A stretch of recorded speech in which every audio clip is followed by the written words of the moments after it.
Oh, how do I? You have to log in. Oh, I don't. Right.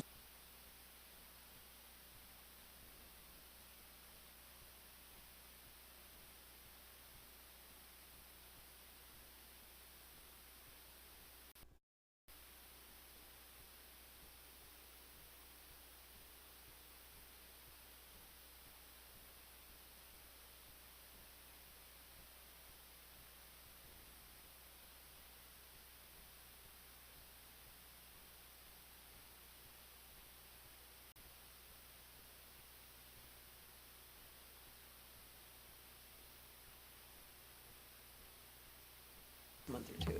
Yeah.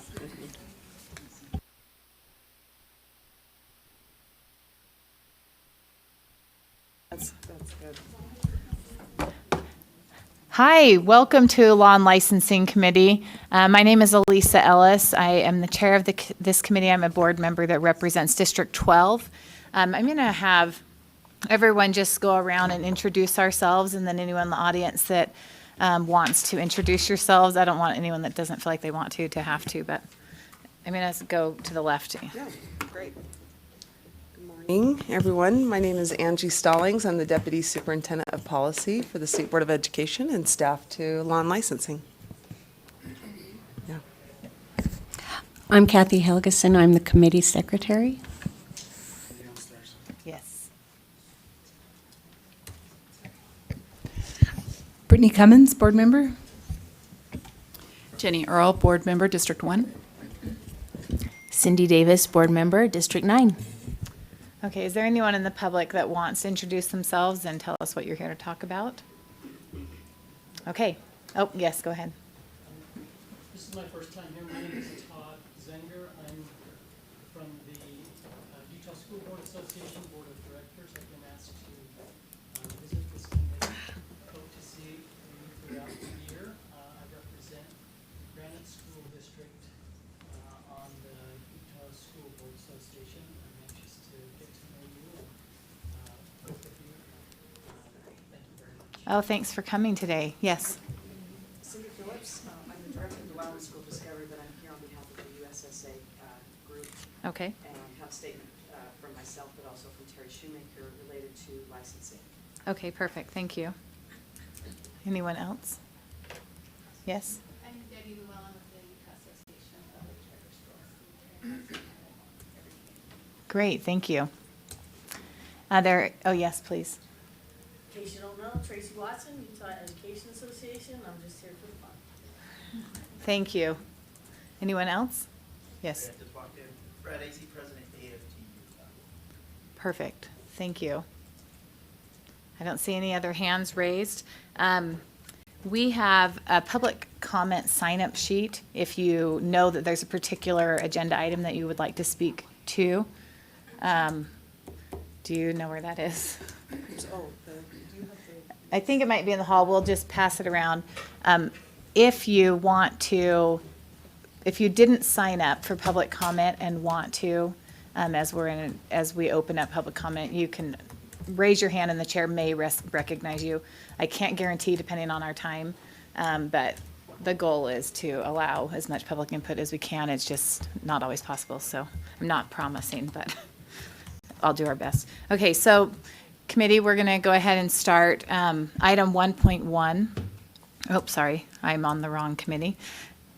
2.1 is a Vanguard Academy request for waiver. And so I'm going to go ahead and let Deputy Superintendent Angie Stallings open that discussion up. Yes, thank you. We received a request from Vanguard Academy to have a waiver from board rule. And as you know, R277-121 allows the board to waive board rule as long as an LEA makes a request with certain elements in it. You'll see the request from Vanguard, which is in the backup to agenda item 2.1, as well as some backup information that they've included. One of the elements is an approval from their charter school authorizer, which you'll see is also included in there from the Utah State Charter School Board. They have supported this request. In short, I'll just do a quick summary of the request, and then I'll let Suzanne Owen and others from Vanguard speak for their request themselves, and they've included data on their student performance. But in short, R277419 requires all of our LEAs to provide 180 days of instruction and 990 hours. That's kind of the minimum basic hours and days of instruction that we require as a board. And the short summary of what Vanguard is seeking is a waiver from the 180 days to 171 instructional days, as well as some days for professional learning. And so I think a total of 175 days is what they'd be looking for. I believe, and I don't want to speak for them, so I'll just keep this very short, but their request is related to their student participation in concurrent enrollment courses. And so, again, R277121, and I can put that information up, although I don't know, would you like to connect to the screen to show anything related to your request, or would you like me to just go ahead and show things? Okay, if you'll let me know if there's a document you want to refer to. For now, I will show the board rule R277121 that provides you all, or provides the direction to LEAs on what they need to do to ask for the request. And then as you're presenting, if there's a document that we have in our board docs that you would like me to project, I can do that. So that's enough background, I think, from my end, if you'd like to turn the time over to them. Yes, so if you would like to come to the table and introduce yourselves. Whoever wants to come up to.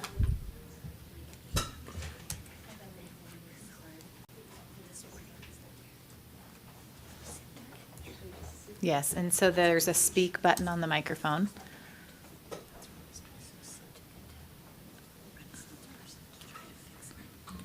Okay, as you might have seen in the documentation that I sent out, and maybe if you could bring up this. Sorry to interrupt. Can you just introduce yourself so it's on Oh, yes. the microphone? I'm Thank you. Suzanne Owen. I'm the director of Vanguard Academy Charter School. Thank you. And so if you wanted to bring up the achievement data, our state report card, I did submit a request for this based upon the number of students that are attending concurrent enrollment classes at Vanguard Academy Charter School. Their attendance is, if you look at this first document here, it is part of our state charter agreement, and it is the matrix that our school will uphold. So we look at what we want our students to do. So we have a specific education plan. We have the number or percent of students graduating high school. We also have our ACT data on there, and so we're at this point we are meeting or exceeding each of those metrics. This is our 4th year of operation, and we started working with Snow College as well with their distance program with the IVC classes, and we are now working with Salt Lake Community College as well, and we have hired some adjunct professors to teach in-house. So we follow, of course, the Salt Lake Community College's calendar, and when we get to the end of the school year, the primary purpose for this request is we have primarily juniors and seniors attending these college classes, and now we have a large percentage of our 10th grade population, the sophomores that are attending, and some freshmen as well. And so when we put the data, and I got a request to get some of this data, and I'll just, if it's okay, I'll just pass this. Yeah, and maybe I'll take some over to the other side. Yeah. Thank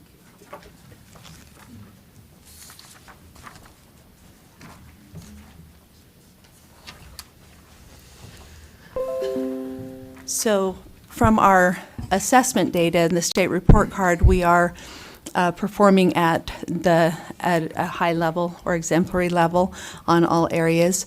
Our biggest push right now is to increase our assessment scores, particularly for the ACT.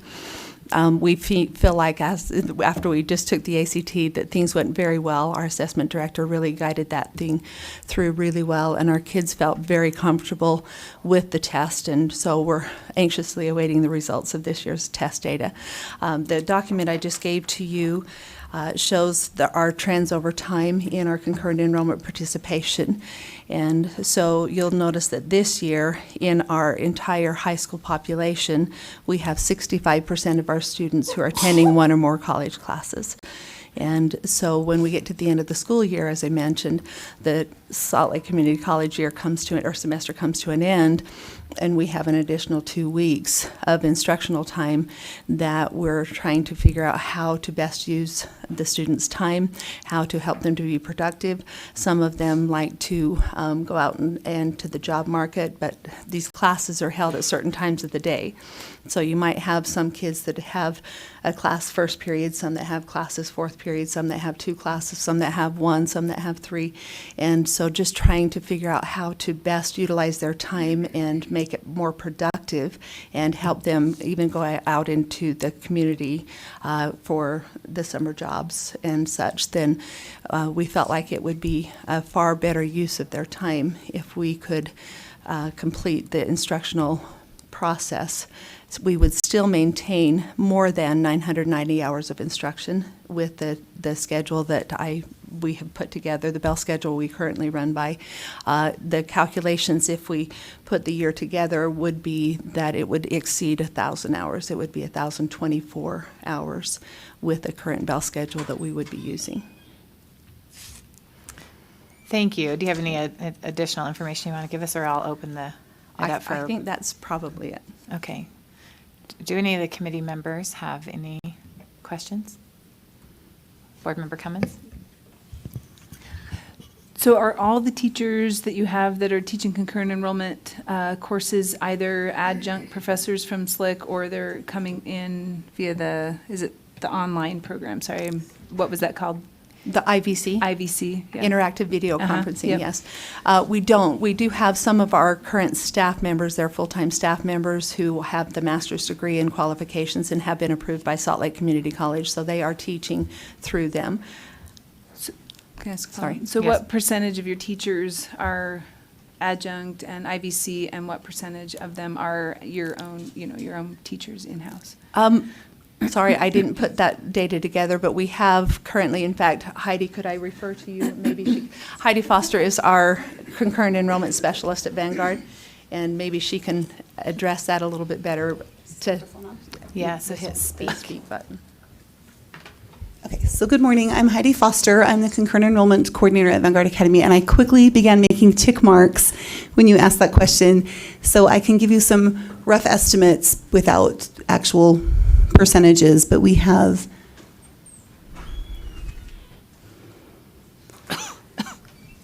we currently have 5 full-time staff teaching concurrent enrollment courses.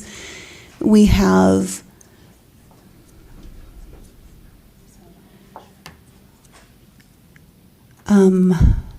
5 adjunct professors coming on campus, and this is for spring semester. And then we have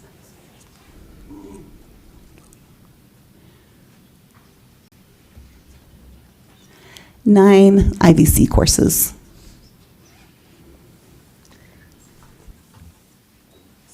Should I do some math on that for you? That's okay. You don't have to do the math percentage. All right. Can I ask? Yes, please. Is the calendar for Snow College and Salt Lake Community College the same? They are not. Generally, their ending time is, but they have differing spring break. Generally, Salt Lake Community College is moving their spring break beginning next year that will align with University of Utah. Snow College doesn't have their calendar out in advance, so when we call them, we take what they give us, and so we primarily try to align with Salt Lake Community College simply because they have their calendar in advance, they're closer to us, and more of our students are taking courses through Salt Lake Community College than Snow College. And then if I could just add to that, it's usually only off by a day or two, and this year their spring breaks are exactly aligned, and ours is aligned with them as well. And the year end is 1 day different between them this year, and next year it'll be about 4 days different. Do you have any other questions? Okay. Does anyone else have any questions? Board Member Lear? Can you turn your mic on? Oh, yeah, sorry, I was trying to do that and then I got distracted. You just have to push speak. Speak. Oh, I just have, that's all I have to do. I don't have to log in or anything. So I was looking at these, the request last night, and I don't have my computer. It's got a problem now, so I'm a little at a disadvantage. But I was looking at your test scores, and I was concerned about your test scores. And I, again, don't have them in front of me, but they were very, I thought, mediocre for a school requesting to have fewer days in school. Even though I understand you would have enough minutes, I'm really reluctant about these requests personally. I understand you have got a concurrent enrollment model. I understand you work with SLIC. That's great. And then I was just looking, because Cindy was nice enough to share her computer, and you also have a very, well, it's like 52% of students who are projected to perform well on the ACT, which should be, I think, for a concurrent enrollment model, higher, I would think. So would you just speak to the reason your test scores are low and then maybe that ACT predictor? Yes. In fact, this is Marie Evans. She's our assessment director. So I will have her address that. Okay. Good morning. I'm Marie Evans, assessment director at Vanguard Academy. So we'll start with the ACT data, and we had the same concern of what you've voiced. Last year we had a unique, I guess, situation with our ACT. So we had a number of our juniors who the previous year had already taken the ACT because they needed that score to get into the level of concurrent enrollment classes that they were ready for in accordance with their other classes that they had taken. So when they were juniors last year, many of them felt like, I've already taken the ACT, I don't really need to take the ACT, and it was a little bit of a hard sell, I'd like to say.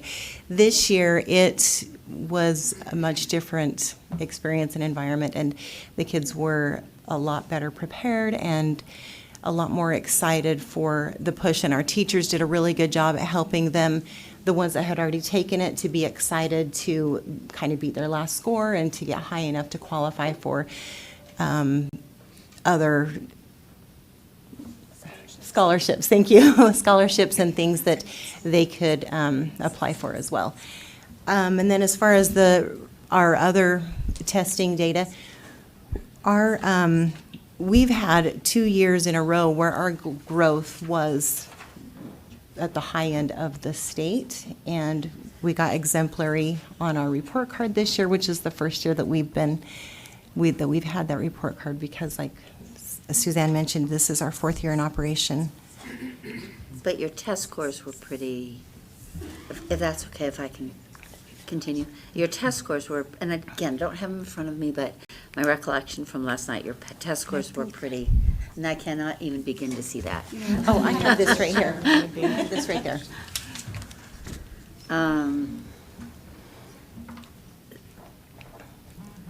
English language arts is 33.1%, mathematics 65, better, science 45%. Your growth for English language arts is 46%. Math and science are a little better than that. Carol, I'm gonna make sure that we let other board members talk while you look at that instead of just. Yeah, I did, that was just I didn't feel like that was responsive to what I'm looking at. Okay. So that's all I'm saying. All right, thank you. Board member Okay, Earl. and as far as that, I wasn't overly concerned about that. I felt like they were within reasonable ranges, some being a lot higher when we're talking about our state assessment. I do have a question on, I was just looking to see if Darren was in here, but I don't see him. He is. Oh, he is? Yes. Oh, he was over there, okay. So this is on the percent of students reaching a score predictive of college success on the ACT. What score on the ACT would give us a predictive, what is that score? Yeah, so that's a great question because ACT themselves don't publish a composite score that's a college and career ready. They have indicator scores. In Utah, I believe the board or the legislature, anyway, in Utah it's been identified as an 18 composite is the threshold that will tip a student over and be considered prepared for college. Okay, that's what I was wondering, so, okay. Thank you. 50% so 52% have an 18. Can you talk in Yes. your mic? Sorry. Sorry, I was just double checking. So 52% have an 18 or higher. That's Yes. More than the test scores, I'm sorry. Go ahead. Do you mind if I speak? I mean, we're seeing a completion of these courses for, through post-secondary. They've got a plan, they're reaching their goals, that type of a thing. I think those may be more predictive, for me anyways, of the success of the children, the students that are attending here. So anyways, yeah, so. Thank you. We don't have any public comment sign up, so I'm looking for a motion if there's no more Wait, I have a committee question, discussion. one more Yes, question. go ahead. This is more of a question for this committee than our guests. What kind of precedent do we have? Prior to when I was on this board, I think we made an allowance for Tooele District, a school in Tooele District, to have kind of an alternate schedule. Is that, am I correct? Did that pass? Is that the only school can you help me understand precedent on this? Sure, I'd be happy to. So we've got 2, if not 4, of the early college high schools have received waivers from the 180-day requirement. And I believe theirs were closer to 160 days because those charter schools are located on the campuses of our higher ed campuses. So they've received waivers. We've had Tooele School District, we had American Leadership Academy, who both sought waivers from the 180 days to have a 4-day school week. And they had different reasons. One, for example, in Tooele School District, it was because they are located or co-located near a military installation that is has a 4-day week. And so the military office or installation, nobody is there one of the days a week, and it would just seem to work better for their school because many of the students, had either parents there or they had a relationship with that installation. So I would say there's probably, we also have a couple of small schools, one in Box Elder, I believe, that has a 4-day week because of the distance, saving transportation dollars. It's easier for them to just bus in their students 4 days a week. So there's I would say, and I apologize that I didn't do the research and refresh my memory. I want to say we have probably 6 to 8 schools currently, maybe as many as 10, but total probably 6 LEAs that have alternate schedules, and they're generally right now in 2 buckets. They've either gone to a 4-day week, which are the Tooele, the American Leadership Academy, as well as a couple of our small schools, or we've got the early college high schools and now Vanguard, who have been seeking that related to their relationship with a higher ed institution. Yes, sorry. I had people. No, I apologize. I had one other question that came to my mind. Do the teachers from Snow College that are teaching through the IVC program, do they teach at your request and calendar, or are they set on a specific class schedule calendar from their point of view? So they run on their Snow College calendar and they kind of come in, or do they come at your request and teach on your calendar? Does that make sense? I don't know It does how make that- sense. And they do run on their calendar, and we conform to their calendar. And for example, in February, we had a snow day. Many of you enjoyed across the Salt Lake Valley. Well, Snow College is down in Ephraim, and they did not enjoy such a snow day, and so we had to make that up.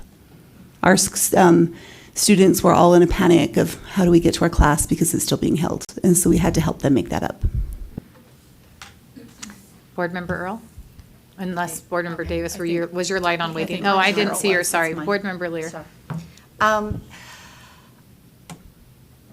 Sort of in response to Angie's information about precedent and other schools, one of the things that I've seen as a pattern in terms of schools that are approved for fewer than the required numbers of days are schools that are really well established. And all of the schools were either school districts with more geographic challenges, or they are charter schools that have been around for at least 10 years, I think in at least 10 years. And they're all also some of the very highest achieving charter schools, including Ames, including UCAS.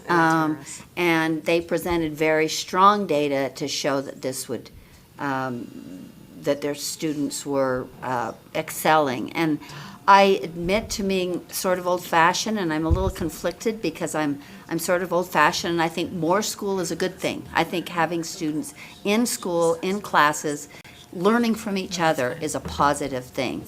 And so I'm really reluctant to say, with only a 4-year history and some, I think, kind of mediocre scores, to say, go to, to approve the school to go to 4 days.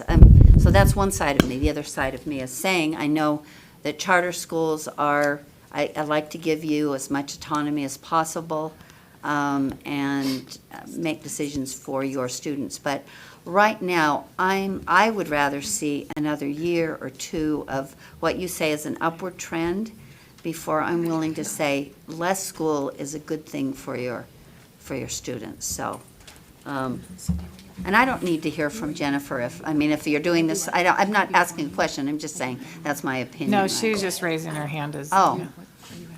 So I just want to state for the record that I find it interesting that we're talking about that this school is not high performing, when you can see up there that they actually are high in all of the areas in achievement. They're under a commendable. You look at growth, it's exemplary. And for the past couple of years, they've been consistently exemplary. And so this is a high-performing school.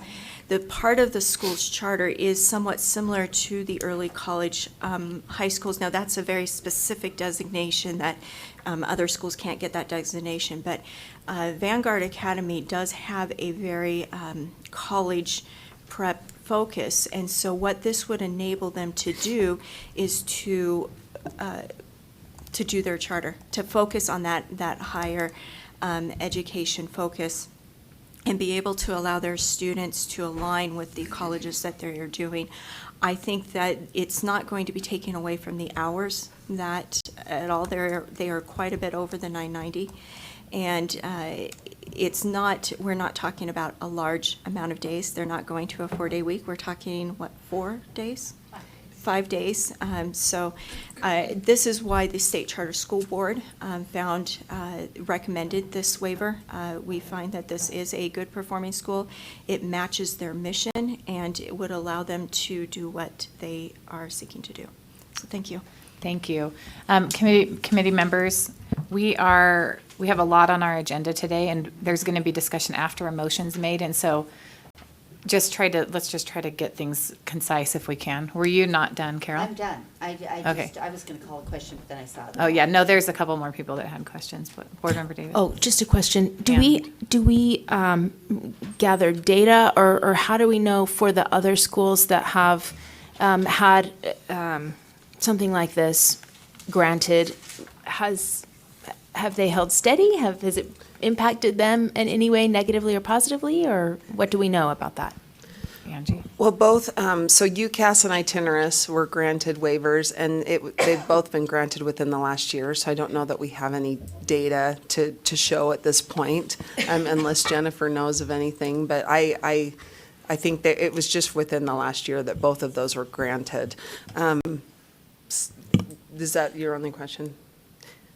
So it was, yeah. Yeah, I mean, I'm not going to vote against this. I think it's fine, but I think it would be fine for every school, charter district school, because we have so many schools across the whole state that have a lot of concurrent enrollment, a lot of, they're trying to work their schedule around technical college and students who are doing some concurrent and some technical. I mean, I don't think this situation is unique. I'm not going to vote against it, but I don't think it's unique from all of our high schools, really, most of them. Thank you. I want to make a motion now to approve this waiver. Really Ready, quick, right? sorry. Deputy Superintendent Angie Stellings had a question she wanted to So ask. our early college specialist was here, but he had to step out to go to another committee meeting, and he just asked me if I could ask a question. That he's wondering how many of your students, what's the average number of concurrent enrollment courses that they're taking? So we see from the numbers here, it's 65% of your students. He has some data about the percentage of students that take 0 to 2 or 0 to 8. And so just kind of get a sense of how disruptive the schedule could be for all of you. If you've got your students on average are taking 3, 4, 5 classes, that's different than if the 65% are only taking 1. So that was his question, is how many concurrent enrollment courses are these students taking as part of their overall schedule? Okay, and I had that data, and so I don't have the numbers in front of me exactly, but I just reviewed it, and on average, our 10th graders take 2. Some are doing 1, some are doing 3, but they're averaging about 2. And then our 11th graders are averaging 3 to 3.5, because we have some at 3 and some at 4. And our 12th graders are, again, about 3.5. They're about 3 to 4 each. Thanks. And the 9th graders, we allow them 1 per year, because they're just barely being introduced to the program. Thank you. Board Member Earl? Are we ready for a motion then? Can I ask one more question Yes. before you? I'm sorry, I don't want to leave this thinking. No, that- you're fine. I just know that there'll be more room We- for discussion after the motion, but we- go ahead. Well, and so I guess it doesn't matter either time when I Right. do it. But I don't want to leave thinking this school is not, Jennifer says exemplary. I'm looking at these scores, and the language art says 46.4%. And I don't know if that, how you call that exemplary. I don't get that. And so maybe I'm misunderstanding the data I am looking at. And I don't know if Darren can. I can't see it, Jennifer. I'm looking at it on my screen. She's And looking I'm looking at the same the- thing on my at the screen. And barometer. I see that. I see the little arrow. I see that, all of that stuff. But I'm still looking at language arts says 46.4%. And that's, if that's a growth factor, that's one thing. I'm also looking at That's achievement in English language arts in the first little box, and it says 33%. I can't see that that's exemplary. That's my question, or commendable, or anything else. So if I'm Yeah, you can answer. misunderstanding the data, that's what I was looking for, not, I see the chart on my screen, I'm just, to me, that doesn't say commendable or exemplary, so if I wanted to believe that this school is doing as well as you say it is. Jennifer? So Jennifer Lambert, Executive Director for the State Charter School Board. I apologize, I didn't introduce myself before. That's fine. What I was going off of is on the state report card, and what it does is it looks at all 3 together. Darren, of course, could give you more detailed information. In terms of growth, when you look at a school that's at 46, as their MGP, that's not an MGP that's put there on. It's a little different, but I believe their ELA did go down this last year. They've been higher in the past years. However, they remained extremely high in mathematics and science. And so when you take all of them together, the report card reports them as exemplary. Achievement, when you look at all 3 together, again, language arts fell a bit this last year. I would imagine they are working very hard to rectify that, but their math and science, again, remained very 5. 45%.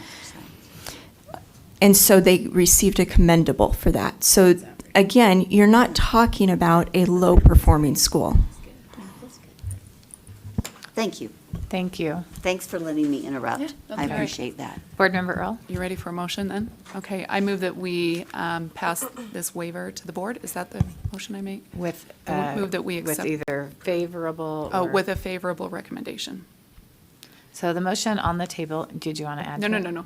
I The didn't motion on state it. the table is to approve, Vanguard Academy's thank you, request. Vanguard Academy's request for a waiver from R277-419-4. Is that okay? Mm-hmm. Thank you. To approve that and pass it on to the full board with a favorable recommendation. Any discussion to that motion? Seeing Can I make none? one comment? Yes. I just wanted to clarify that there'll be a waiver agreement that Brian will be working on with them. If you probably actually either way, even if you were to not approve it, because ultimately the board could change that. But Brian will be working on the actual document that's a waiver agreement that usually it's between 3 and 5 years. So we'll have that ready next board meeting for you to review. Thank you. All in favor?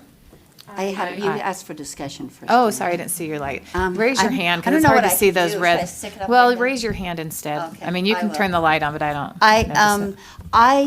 I'm going to vote against this. I am concerned it's a newer school. I am concerned about the information I'm seeing.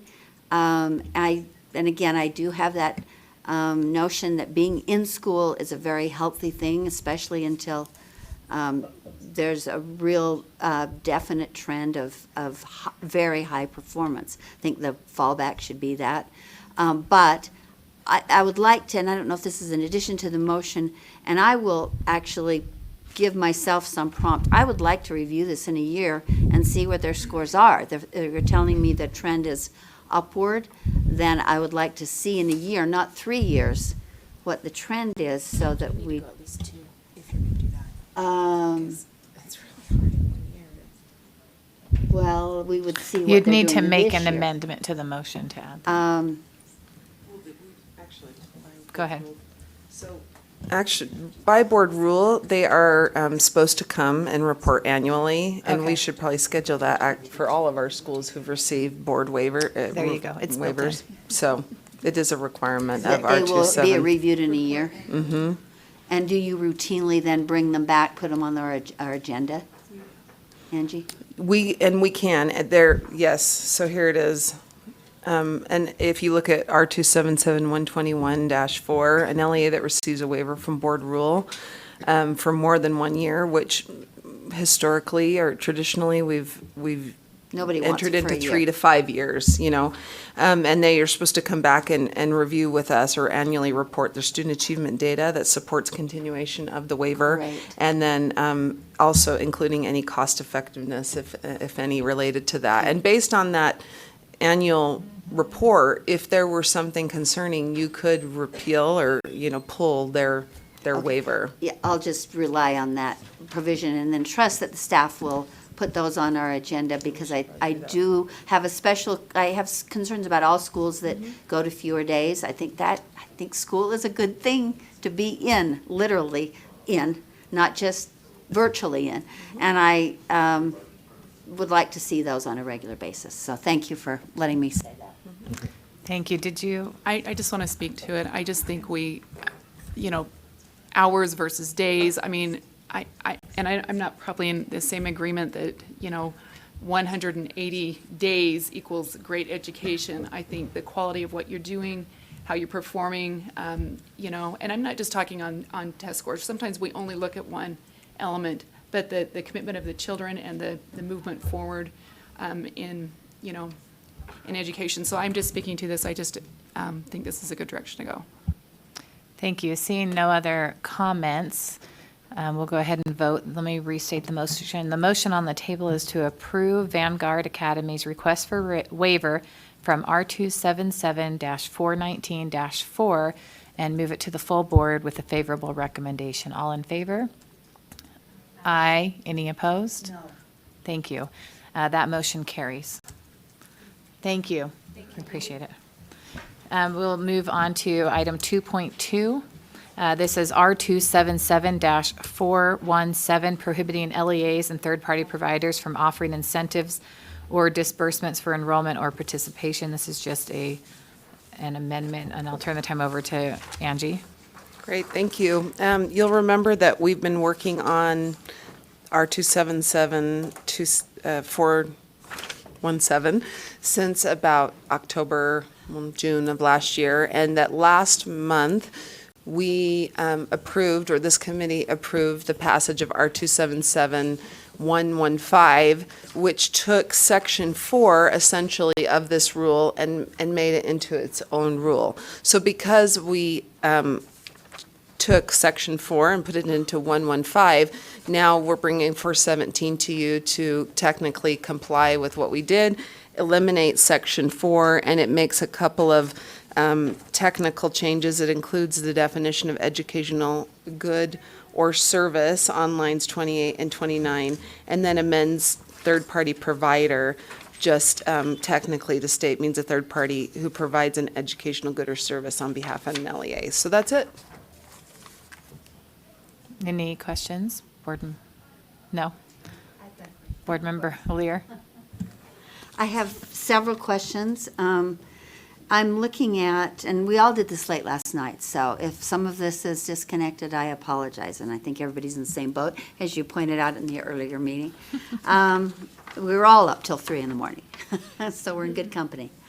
I'm looking at line 72, and it talks about, if you go up high enough, talks about an LEA may use public funds to provide, and then I'm going down to little b, little I, internal access or internet access for instructional purposes to a student in kindergarten through grade 6 or in grade 7 through grade 12. I want to hear Angie's interpretation if it's understood that that must be free access for students in grades K through 6. Yes. So you're talking, I'm trying to find the, sorry, which line? Line again? 72. 72, thank you.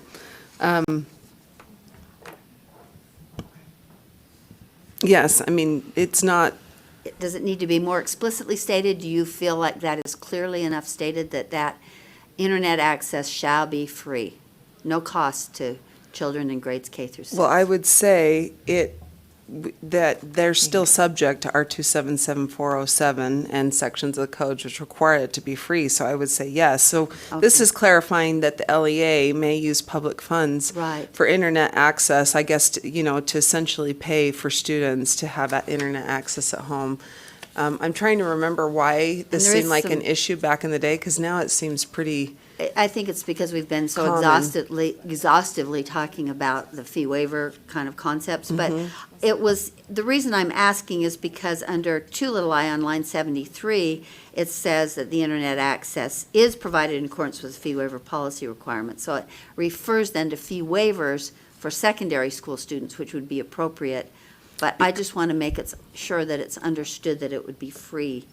I think so, because I think the reason why the language is different for 7 through 12 is because the idea is that they could provide it at a charge or, somehow my guess is the reason why it's stated here is that they have maybe a contract and they'll say, oh, we're going to enter into a contract for all of our students and families who don't have internet access to get it at a lower rate, but then they would still have to provide it. That'd be subject to fee. It would be like a fee, charging a fee to help facilitate that internet access. And so then if a student qualifies for a fee waiver, For secondary for school secondary students. schools. Yeah. So the reason why I think that language isn't in there for kindergarten through grade 6 is because it's assumed that you wouldn't charge at all for kindergarten to grade 6. I'll trust your interpretation. Yeah.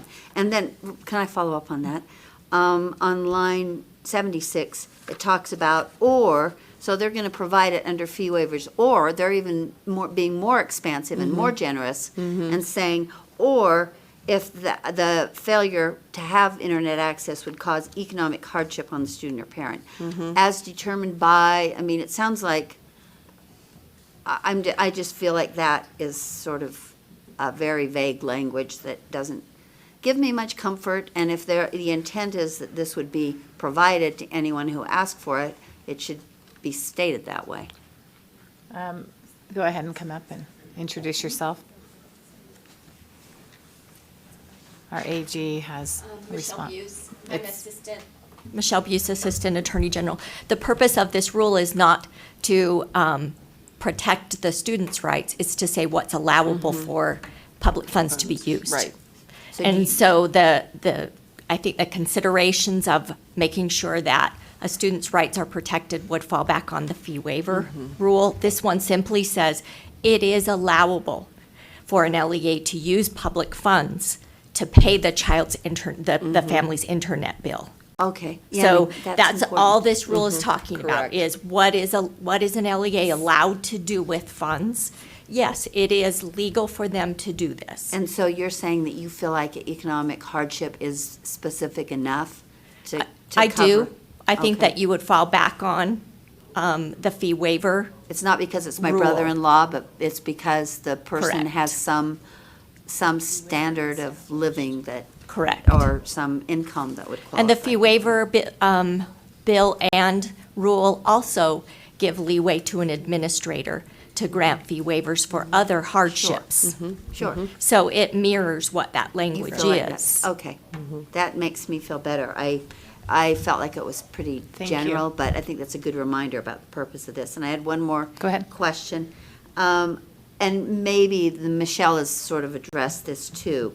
I wanted to make sure, and I read the whole rule, and I didn't see anything in there about this, and I'd just like, maybe Angie could speak to it, or maybe Michelle can. There doesn't seem to be anything in the rule, the full rule, and I know we're looking, at least, I don't know if it's primarily or solely at one section of it, but it doesn't say anything who's responsible for the filtering of these devices.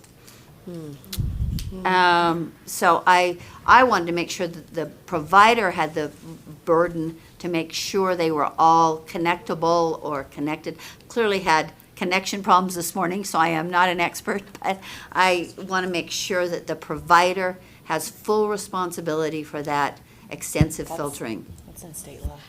It's in state and federal law, that the Have to- technology that's provided by a school has to have the filtering on it. Right, So but it is not in federal or state law who pays for that.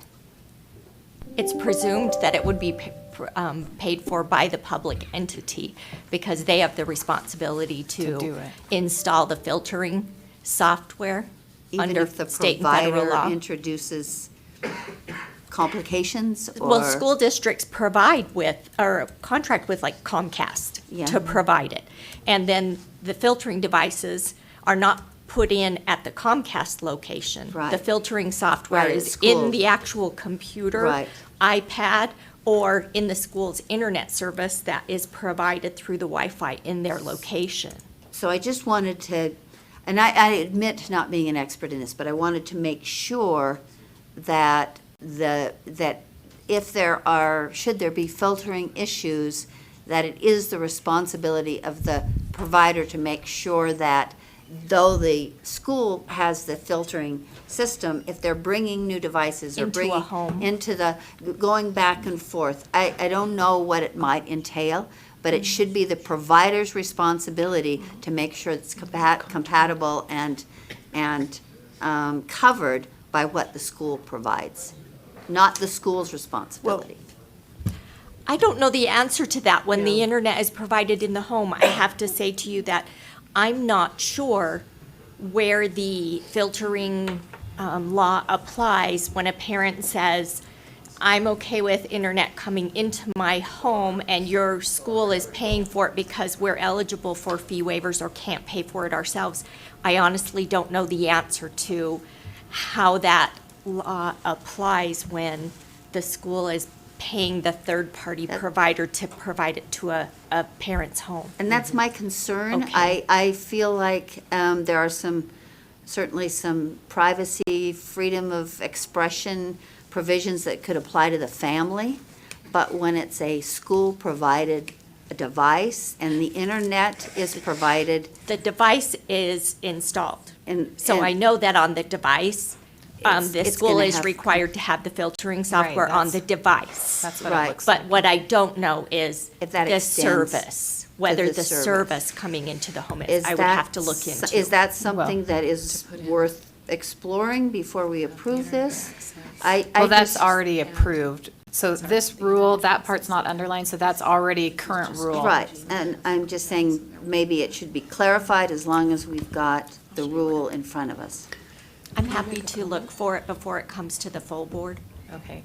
Let me go to Angie and then we can go back to you if you just want to circle back. This is actually just in response to what Board Member Lear is stating. I mean, ultimately, it is the LEA's responsibility to ensure that any contract or any service they're contracting out with a third-party provider is complying with the law. And so I think if they don't feel confident that if they contract with the third-party provider, that that's going to cause them to be out of compliance with the law, that's their responsibility to not contract with that third-party provider, is what I would say. Because ultimately, they should, as part of their contract, if they want the third-party provider to ensure compliance, and they should make sure that their third party is complying with the law, if that makes And sense. I heard a lot of shoulds in there. Sorry to respond. Well, but they that- shall, I mean, they're responsible. Ultimately, the LEA is who's responsible legally for all this. Thank you. Board Member Earl. Can we, if that's the case, if we want to just make sure there's clarification on line 74, could we just add, it says the internet access and filter is provided in accordance Of course, it's not with the fee waiver policy necessarily, but with with the the fee, law and the okay. fee waiver policy, I guess we could say.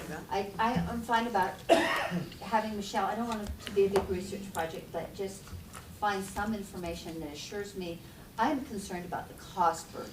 I'm not concerned, I think the filtering will probably be adequate, and I'm less concerned about that than I am at becoming a cost burden for the LEA because of this extra private business now that's involved.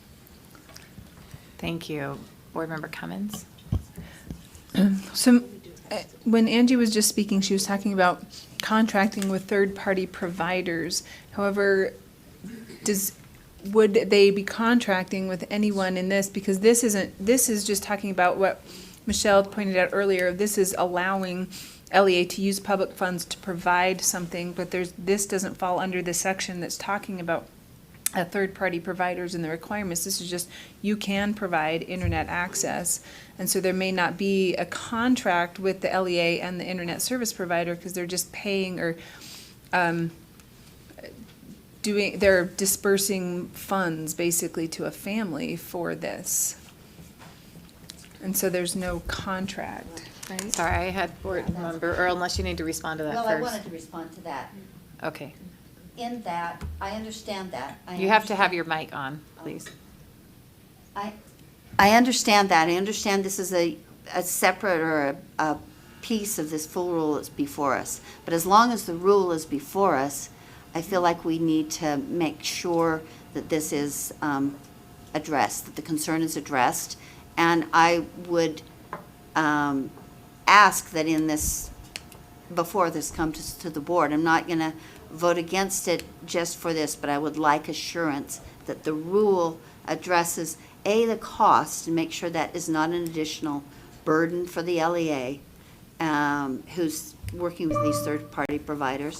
And I know they're supposed to be responsible and make sure that themselves, but I also don't want public money spent when the filtering is a state requirement and a federal requirement. So Okay. I'm comfortable with that. I just want to make sure that it is satisfied within the rule. Thank you. Thanks. Michelle, did you need to respond to that, or? To Brittany's? Yes. I can tell you that there are different ways that districts provide this, comply with this. In some cases, districts make an umbrella contract similar to the Adobe contract that you're looking at, where any family that lives within the boundaries of their district is eligible for internet service for, an example, $8 a month, if they do it through the school district's contract. And so in that instance, they would be directly paying, the school district, the LEA would be directly paying it. But there are probably smaller districts that don't have the ability to contract like that do like Brittany said. Board Member Cummins said, I apologize, that they would probably be reimbursing the family. So I think there are different instances that I'm not prepared to answer for you what the First Amendment, implications are into requiring a family to have what comes in their home totally filtered, and whether a school district can require that to be on there when it's going directly to their home and not on the LEA's device. So I need to look at that. So these are good questions. Did you have something, or can I go to Board Member Earl? No, go ahead. I'm ready to make a motion, so is that okay? Yeah, I was just going to just give you one piece of information that Jessica, who's sitting, Kaylin, who's in the audience, just explained to me that often these families are applying directly through Comcast and they get a reduced rate if they prove eligibility, and then they get the internet access at $10 a month. So it may be that a lot of what our LEAs are doing are providing information to families to be able to get the discounted And the money's not even being provided from the LEA to the family. It's more information. We also had, and I apologize because I didn't think about this, and Board Member Lear, you were part of those discussions back when you were on standards, that 495, there's a requirement in one of our board rules for us to, or LEAs, to provide notice about filtering. So there are some efforts going on in other rules that would govern this, and LEAs and how they support families who have internet in their home. So I don't know if 495 addresses any of these issues. That's the rule that you all approved, I want to say, last month, actually, about LEA's policies on devices. And one of the elements in there requires LEAs to provide notice to families on how to filter at home. There's also a state agency that provides that information where internet providers are required to post filtering, how to filter depending on which service you use. And I apologize again, I don't know which state agency it is, so if anybody knows, that they post it on their website for families to know how to filter at home. Thank you. Go ahead, Board Member I want to make Earl. a motion that we pass out with a favorable recommendation R277-417, prohibiting LEAs and third-party providers from offering incentives or disbursement for enrollment or participation. Any discussion to that motion? I need to restate the motion, sorry. So the motion on the table is that we pass out R277-417. Was there a draft? Just draft one. Draft one to the full board with the favorable recommendation on first reading, second and final reading. Pass it on to second and final reading. Board Member Lear. And I wanted to ask if we could add to that motion to receive more information about the filtering of, and who bears the cost of the filtering of third-party devices, and it doesn't necessarily have to be exhaustive, but to assure the board that these devices, there would be filters for the devices that are school-sponsored, school-paid for, that would satisfy So the federal proposed requirements. The proposed amendment, I'm not going to be able to repeat that. So please correct me if you want anything added to it. The proposed amendment to the motion is to add an informational piece to come back to us, or do you want it to come back to committee with that information? It's going to be moving on to the board, so it might as well go to the board. Right. Well, it doesn't have to, is what I'm saying. You could amend it to come back here if you wanted to have I it. don't think we need to discuss it again. I just want information. Okay, so with an informational item on the internet filtering provided by third-party providers, as well as who bears the burden of the cost that is compliant with both state and federal laws. Michelle had a question. I don't know if that's satisfying. There's a state statute that requires that any device that is supplied by an LEA or a school district has to have the internet filtering on it, and it's 53G7-216. So we would just then, your feeling is we would presume that that is all taking place and this is all taken care of? Yes. I'll go with that. Okay, so you want to withdraw your amendment? Yes, thank you. Okay, thank you. So the motion on the table, do you have any discussion to that, or was that to the amendment? So the question that Carol brought up initially was about internet access, and then we're talking about devices, which are two very different things. Right. And so I think the question still lies is to Internet if there's any requirements on the access, the internet, not just the device that might be provided. So, okay. So, And that's okay, so do you want, I guess we want some access information. okay, so there's still an amendment on the table to bring information back with this rule to the full board for access to internet information on filtering and who bears the burden. I just found the answer, if that's okay. Yes, come up.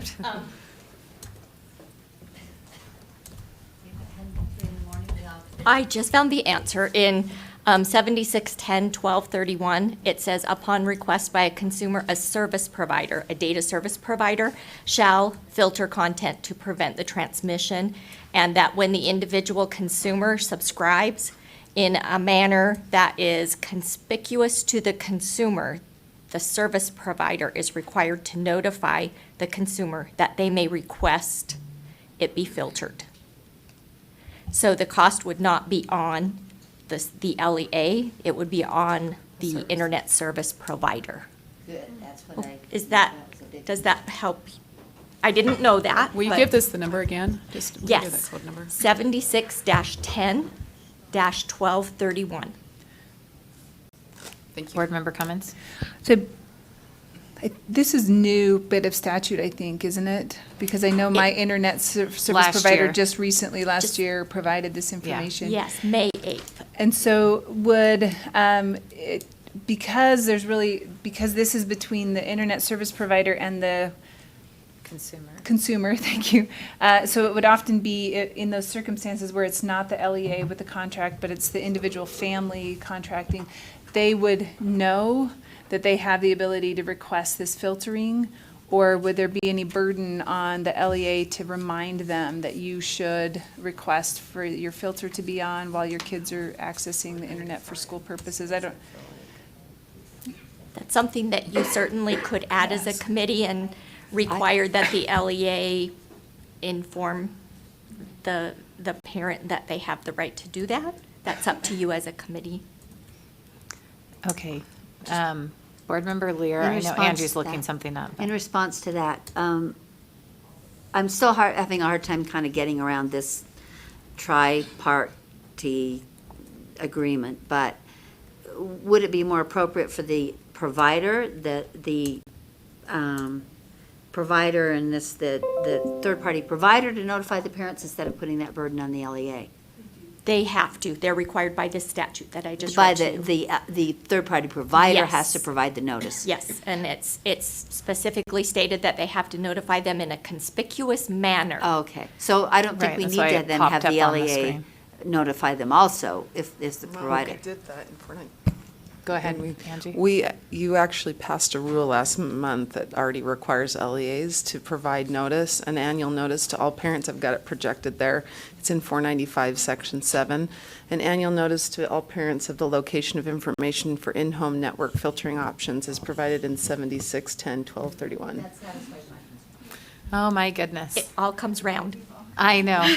Well, it's funny because we never can predict. I try to predict how long each discussion's going to take, and this one I gave like 5 minutes because it was just switching. So we're really behind schedule, but it's hard to predict. So, so the motion on the table, I don't think we have an amendment on the table.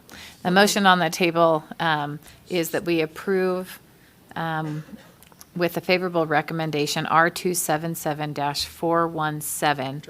Draft one on first reading and move to the board with a favorable recommendation on second and final reading. All in favor? Aye. Any opposed? That motion passes unanimously. We will move on to the Utah LEA Data Privacy Agreement and invite Whitney and Jessica to the table.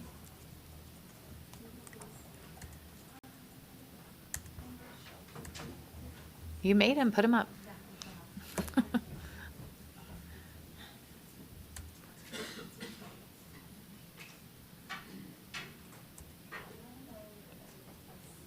Well, the board, you'd have to put it over here, I think, but the public.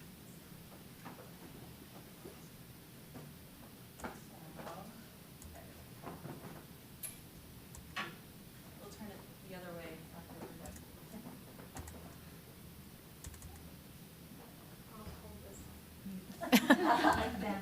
Yes. She wouldn't even know who that I know. Did you want me to show this? It looks like you've got it right there. Sure. Is this so that people on the internet? Oh, yeah. Is that why? Yeah, Okay. either way. So thank you. I'm Whitney Phillips, Chief Privacy Officer here, and I'm here with Vanna, Jessica Callan. We wanted to take a few minutes to talk about a project that Jessica has been working on since she came in October. There are particular requirements in the Student Data Protection Act for third-party contracting. that LEAs have that we need to follow as well. And LEAs sometimes struggle to know what those privacy provisions should be. And so we have created an agreement to where it meets both federal and state privacy laws. We're not talking about procurement or anything like that. We're talking about just the privacy provisions. We've kind of piloted this last month and wanted to tell you that it's going really well. Essentially what it is LEAs will contract with a particular vendor. That vendor will sign the data privacy agreement, and then all subsequent LEAs can sign one paper to kind of piggyback on the existing agreement. And so we've been working with a few districts just this last month to kind of look at the flow. But we wanted to bring this example to you, this badge is what we call it, that indicates that a vendor has signed the Utah Data Privacy Agreement.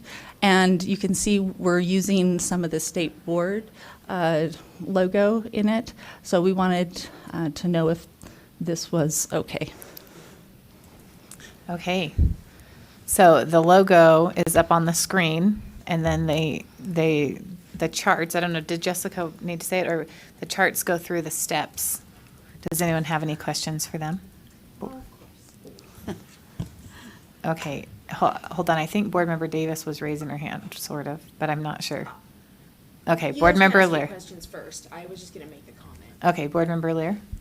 I had some questions and also a comment that I'd talked to Whitney about this, my gosh, a year ago. And this is going to be such a benefit for Right. LEAs. I think this is the kind of thing, the services, I love it when the USOE provides. I think that's an excellent role for the USOE. Having said that, I'm not sure how formal what we have in front of us is. If this is just an explanation for our purposes, that's I feel better about it. If it's something that's going to go out to the public, not just for our purposes. It is just for your purpose. Okay, then I feel better about that. And so let me just make one point about it instead of just saying I hope you'll look at it a little more carefully before you send it out for permanent. But actually two, one's small and one's a little bit bigger. On the first red check, it should be by the parent or eligible student under FERPA. So it's not just any student, it's an eligible student who's 18. So I'd like that change. But then there seems to be, this is my bigger comment, my second bigger comment, there seems to be a mixture of the use of student personal information, student data, student personal information. I think we need to use a consistent term in there because personal information is broader than data. So I would just ask you, as you disseminate this, that before you disseminate it, that you look at all of those various phrases and choose one, and then maybe have just a definition, because that's just such a crucial part of this discussion. Well, thanks. Do you think that would be a good idea to bring a revised version to the advisory group meeting for student data privacy policy? Sure. That would be great. I'm just, or back to the committee when it's ready for prime time, when it's literally going to the public, because I just don't want to have that confusion. People are mixed up about student data versus personal information versus, records. So just choose a phrase, use it, define it, and then stick with it. And I think it could go to that policy. I don't personally have not wedded to a phrase. I shouldn't say that so quickly. I probably would go with whatever FERPA uses. Yeah. And information is not typically protected under FERPA. Yeah. It's data. So I'd probably go with the data phrase and then define that and make that clear, so that the users are understanding the distinction. Okay. Thanks. Okay, thank you. I'm going to go ahead and let Angie talk really quickly just to clarify what we're looking at for action today, and then we'll go to Board Member Cummins. So under our policies, whenever staff use the State Board of Education as your name in a logo, we are to come to you and seek approval before we start using that. And that is specifically why Whitney and Jessica are here today. It's not necessarily that everything is fleshed out with this program yet. It was before they started down this path, they wanted to make sure that you all felt comfortable with them using the Utah State Board of Education in their logo.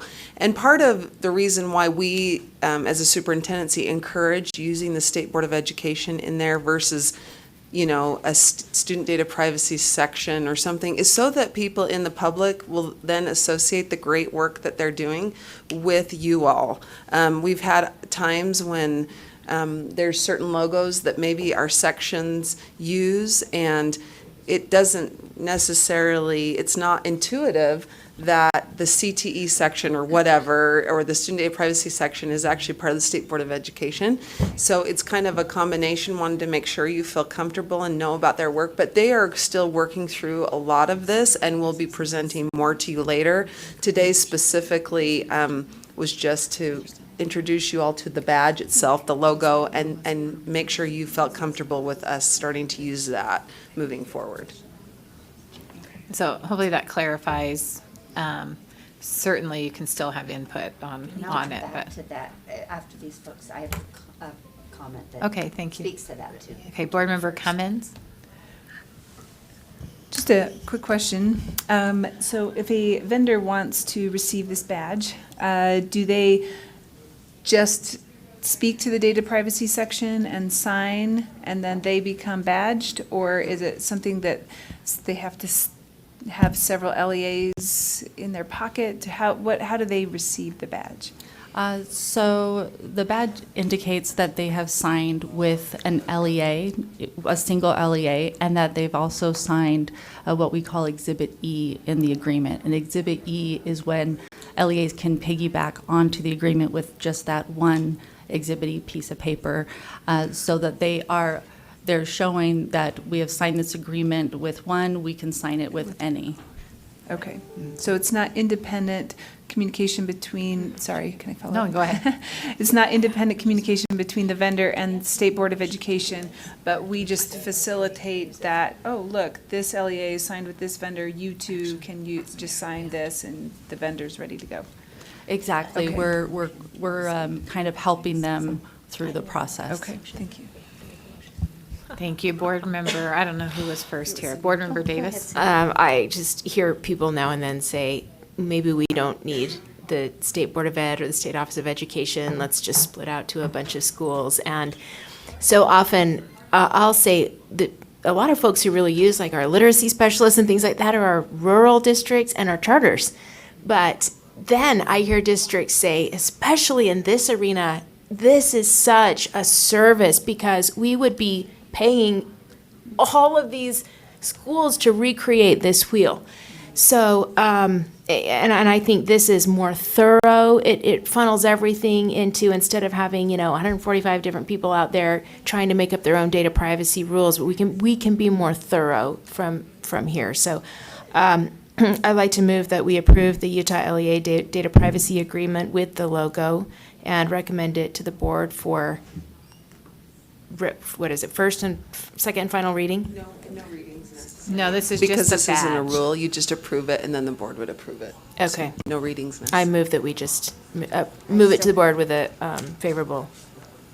Did you say you'll second it? No, I Okay. would second that, but I do Right. have a comment. Okay, let me go to Board Member Earl first. Well, let me restate the motion, and if your comment isn't to the motion, then I'll move to Board Member Lear. So the motion on the table is to approve the Utah, there's not an agreement, so it's just the badge. Use of badge. Okay. Are you okay if we amend that motion to? Yes. So Yeah, the motion on the table is to approve the Utah Data Privacy Badge and send it to the full board for approval. Is your comment to that motion? I don't know. There is a need for a spelling item in there. We're missing a 2. Okay. And received, there's a few Right. grammar. So the technical things, this is just a draft and so So you if can we give have that. questions about this, just You ask can them give it later. offline, Okay. yeah. Perfect. Board Member Lear. And I totally appreciate the work and know how it will mean to LEAs. But to the exact motion, when I want the USOE logo on, US Board logo, Utah State logo on something, I want it to be a really perfect document. So that's why I would say, I would vote yes, understanding that we'll straighten out the phrases, that the grammar will be perfect, because that logo is very important to me as a board member. Can I suggest an amendment for you? Surely. I don't know if this, I mean, you can correct me, but I'm just thinking if you amended the motion to say we approve the badge, but would like to vote on the final document that they come, marketing documents, or. Is that okay? Is that too much work for you guys? No, I think it's fine. We planned on bringing it for Back. approval with the advisory group, but Okay. we can bring it. I would Either way. appreciate that because Well, and the advisory group reports to the board, so they should be Right. bringing anything they vote on to the full board anyway. So I don't care either way if it goes to the advisory group or because it eventually should wind up in the board. that's fine. It's just very important to me that when the logo is used, that the Right. information underneath is well presented, not just informational, which is great. I'm so, like Cindy, I'm so pleased. I know LEAs will be just so happy that this is finally coming together. Okay, so the amendment to the motion is that the final agreement and marketing materials come to the board, and that can be determined. Well, but it could be determined in executive committee whether they want to send it to the committee.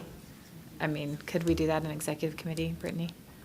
Send it to the data privacy or, okay, so that goes to the full board for approval. Any discussion to the amendment? Board member, no? All in favor? Aye. Aye. Any opposed?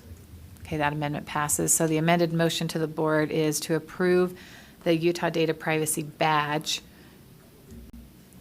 with the caveat that it has to be brought to the full board, the agreement has to be brought to the full board for approval.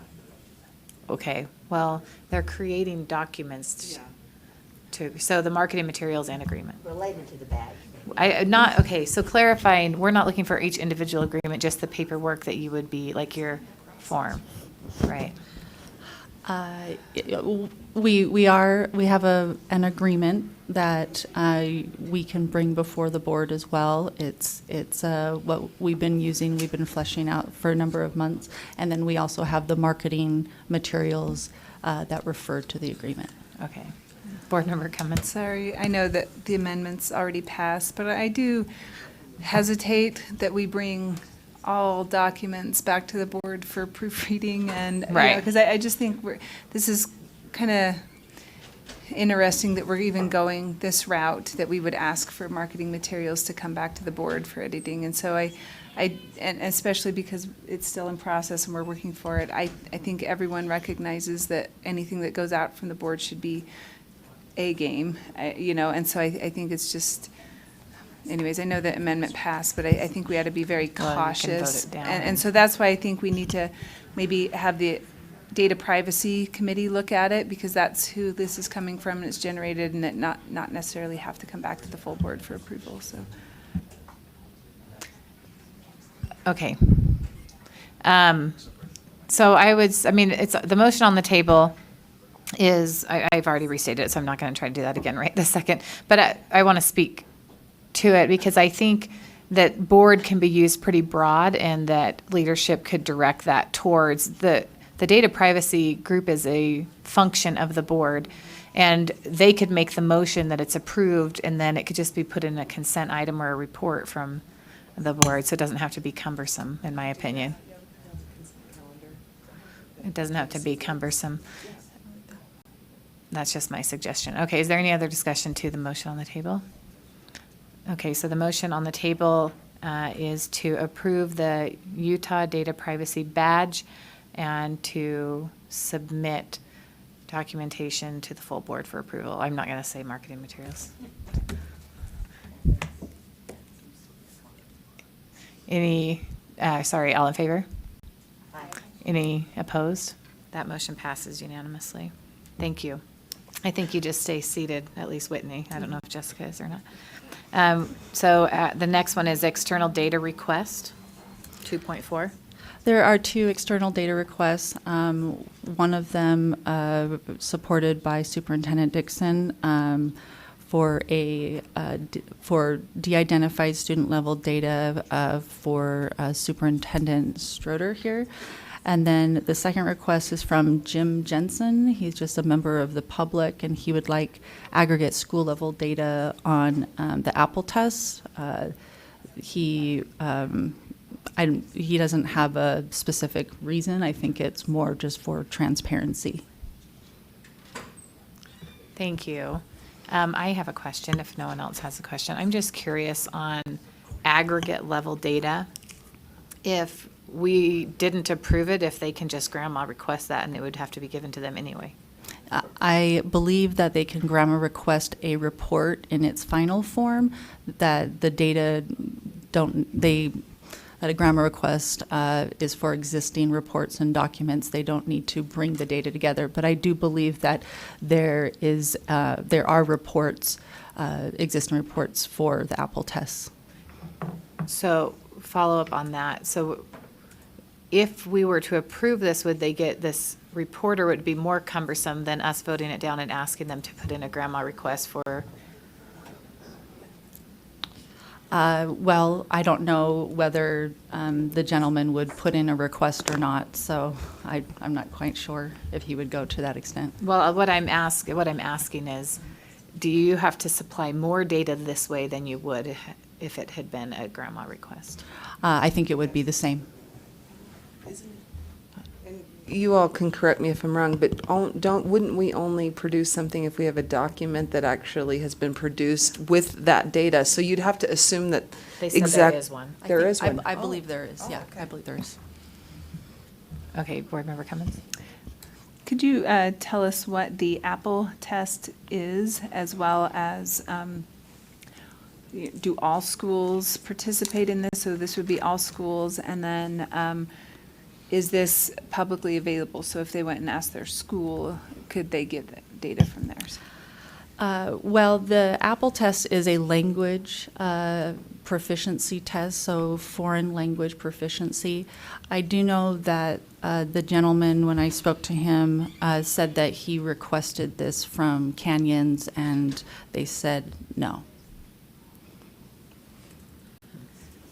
Clarifying question. So when you say language proficiency, like foreign language, okay, so it's not like the WIDA test, it's a foreign language test that a student might be taking? Yes. Okay. And is he asking for across the state or just his specific district? He would like across the state, but at school level, I think, if I were to guess, he's comparing his school to other schools in foreign language proficiency. Board Member Cummins? So I'm just curious about the end size of the Apple test, because I'm guessing not very many people take this test, because is this the test they take to get that STAR bilingual, whatever it was, the biliteracy, yeah, seal of biliteracy. And so is the end size going to be large enough to provide it at a school-wide basis? And would we be not providing it if the end size is smaller than a certain number? Well, our data governance plan prohibits end sizes less than 10, and so that makes sure that there's no personally identifiable information. But I'm not familiar enough with the end size of the Apple test by school. I don't know. Okay. So one follow-up? Yes. Okay. So would this data be given to him by language? So German, Spanish, Chinese, and then, because would the end size be considered at the individual language level or the school level? And so maybe we could get some more information and have this come back. Yeah, I would. That's a good idea. Okay. Sure, we can look into that. I can look into it. Okay. Do you want to make a motion to have it come back? I don't know if Do we anybody have, else I mean, any just a other committee action? questions. Okay. Yeah, do you guys have? So I would make a committee motion that we consider this next month with additional information as to whether or not Just the second one. yes, sorry, the Jim Jensen request to ensure that if we're giving information that it wouldn't compromise student privacy in any way, so that the N size would be at the school level, not at the individual language level, et cetera. Or the N size would be at the individual language level, not at the school level, so that it would be difficult to recognize students. The our governance plan covers that in that Okay. the N size is the cell level, and so if it is. If it is school by language less than 10, then we won't show that. But They'll only give the data that's larger than that. Okay, so that. yeah. Go ahead.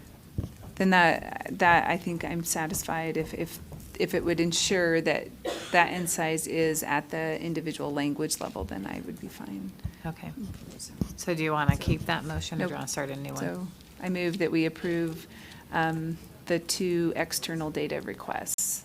Okay, the motion on the table is to approve the 2 external data requests and move them to the board with a favorable recommendation. Any discussion to that motion?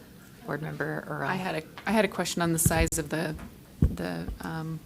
larger one. Okay. JT Stroder, I'm just wondering, what's the size of data we're gathering? Not all the little areas, but the people, how many individuals are we gathering from? Is it the state? it is a state level. He's interested in youth in custody, so Yeah. that would be. I'm not sure how many youth in custody we have. I just wondered if it was thousands or. It would follow, regardless of what it is, it follows the same requirements if we gave it, So it'd be the state data for those? Yeah. Then, okay. Mhm. Any other discussion to the motion? I'm going to make a comment. I am always hesitant when we label something de-identified. I know there's N size, but I've talked to enough database analysts that they still don't feel satisfied that it doesn't get, that you can't manipulate the data to figure out by pulling out a couple different cells. So I'm hesitant on that first one, but I'm still trying to think about it. Okay, if there's any other discussion, board member? I have to say one, sorry. I share your concerns, Elisa, but I also feel like there has to be a balance between giving LEAs data to solve and address their problems with the potential, the remote potential, in most cases, that data could be identified from de-identified. Right, So- and this is different in my mind because it's going to a district and not a third-party provider that. Which I feel better about, frankly. That's what I mean, that's what I said, I feel better Yeah, about that. so anyway, I am aware of that balance as well, but I support these kinds of requests because otherwise, things can't be data-driven. There's a catch-22 there. Right. So did somebody already move to? We already have a motion on the table. Is there Okay. any other discussion to the motion? Okay, seeing none, the motion on the table is to approve the external data requests and move them to the full board with a favorable recommendation. All in favor? Aye. Any opposed? That motion passes unanimously. We'll move on to 2.5, R277, thank you, Whitney, -714. Actually, Whitney can stay. Oh, Whitney's staying for this one. Yeah. Oh, yeah, you are on my list. So I'll just, although Jeff worked with, so I believe he consulted with Michelle and Whitney and others about the need for this R277714, which essentially states that information that's disseminated about juvenile offenders is subject to FERPA and GRAMA, which it is regardless of this rule. It is subject to both of those things. There's a requirement in statute that we have a rule or related to this, but when staff looked at this rule, we didn't feel like it was particularly helpful or completed what the statute was requesting. And so number one, we didn't feel like this 714 was that helpful because it essentially states current law. Number two, we felt like the better place for any information about the sharing of information of juvenile offenders should be included in our other student data privacy rule, which is R2774. 487. So the recommendation is to repeal this, which is essentially a restatement of the law, and then instead come up with language that better meets or describes more of a process related to how we share data, and put that into R277487, which we had already planned on bringing back in the next couple of months to this committee. So our staff recommendation is to repeal this, and then knowing that we will be working on some amendments to R277487 that'll come to you probably in May or June. Okay. Board member, did you have something to say? Board member Davis, did you have a question? I was gonna make a motion. Okay, go ahead. I move that we approve R277-714, dissemination of information about juvenile offenders, repeal, and move it, do I need to move that to the board on second and final reading? Thank you. We don't need a second. Board member Earl. Yeah, just as you are reviewing this going. Sorry, I do have to restate the motion. Oh, go ahead. Board for Robert's rules, I forgot, I apologize. So the motion on the table is that we approve repealing R277-714 on first reading and move forward to the full board for approval on second and final reading. I just want to make sure that as we're removing this or repealing it, that we make sure in whatever we move forward with, that we pay attention to C, which is that dissemination of information shall be decided in favor of a student's rights to privacy. That we're not, that portion needs to be included in whatever we move forward on, so. Thank you. Any other discussion to the motion? Okay, the motion on the table is to repeal R277-714 and on first reading and move it to the full board for approval on second and final reading. All in favor? Aye. Any opposed? That motion passes unanimously. Thank you. You didn't have to say anything. Okay, we're trying to make up ground, so. R277-472, charter school student enrollment and transfers and school districts capacity information amendment and continuation. And I will invite Ben Rasmussen to the table, and I have Jennifer down, but are you just here for questions? Okay.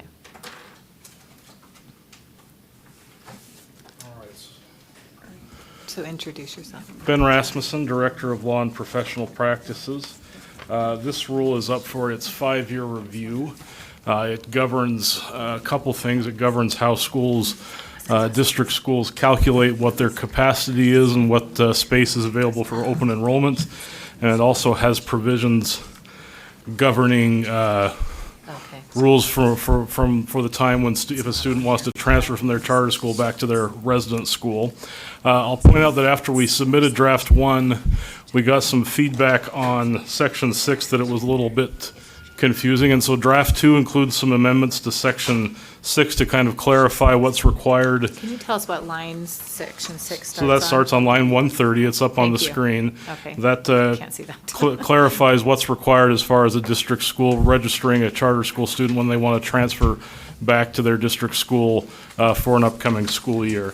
And so that's the change in draft 2, but that's what staff would be recommending that you vote on today, and I'd be happy to answer any questions you may have, or may see if Jennifer can help me out on those two if you have them. Thank you. Board Member Earl?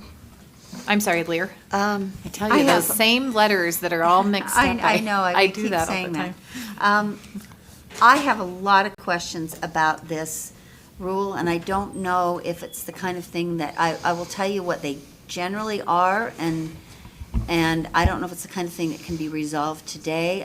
I kind of don't think it can. Well, if it's too extensive, you could make a motion to hold it for a month unless there's a time. Well, let me just tell you what the questions are, and if someone wants to convince me that that's not a problem, or then, we'll vote, and the motion will go forward accordingly. So I think it's, and not going to go through every one, but here's my point. There are definitions in this rule about overcapacity, undercapacity, about capacity generally, that are different than what the code the state law has for open enrollment definitions of capacity. And I think that at least that I understand that it's different when students are moving from traditional schools to charter schools. That's not exactly the same as an open enrollment situation where students are moving typically between traditional schools.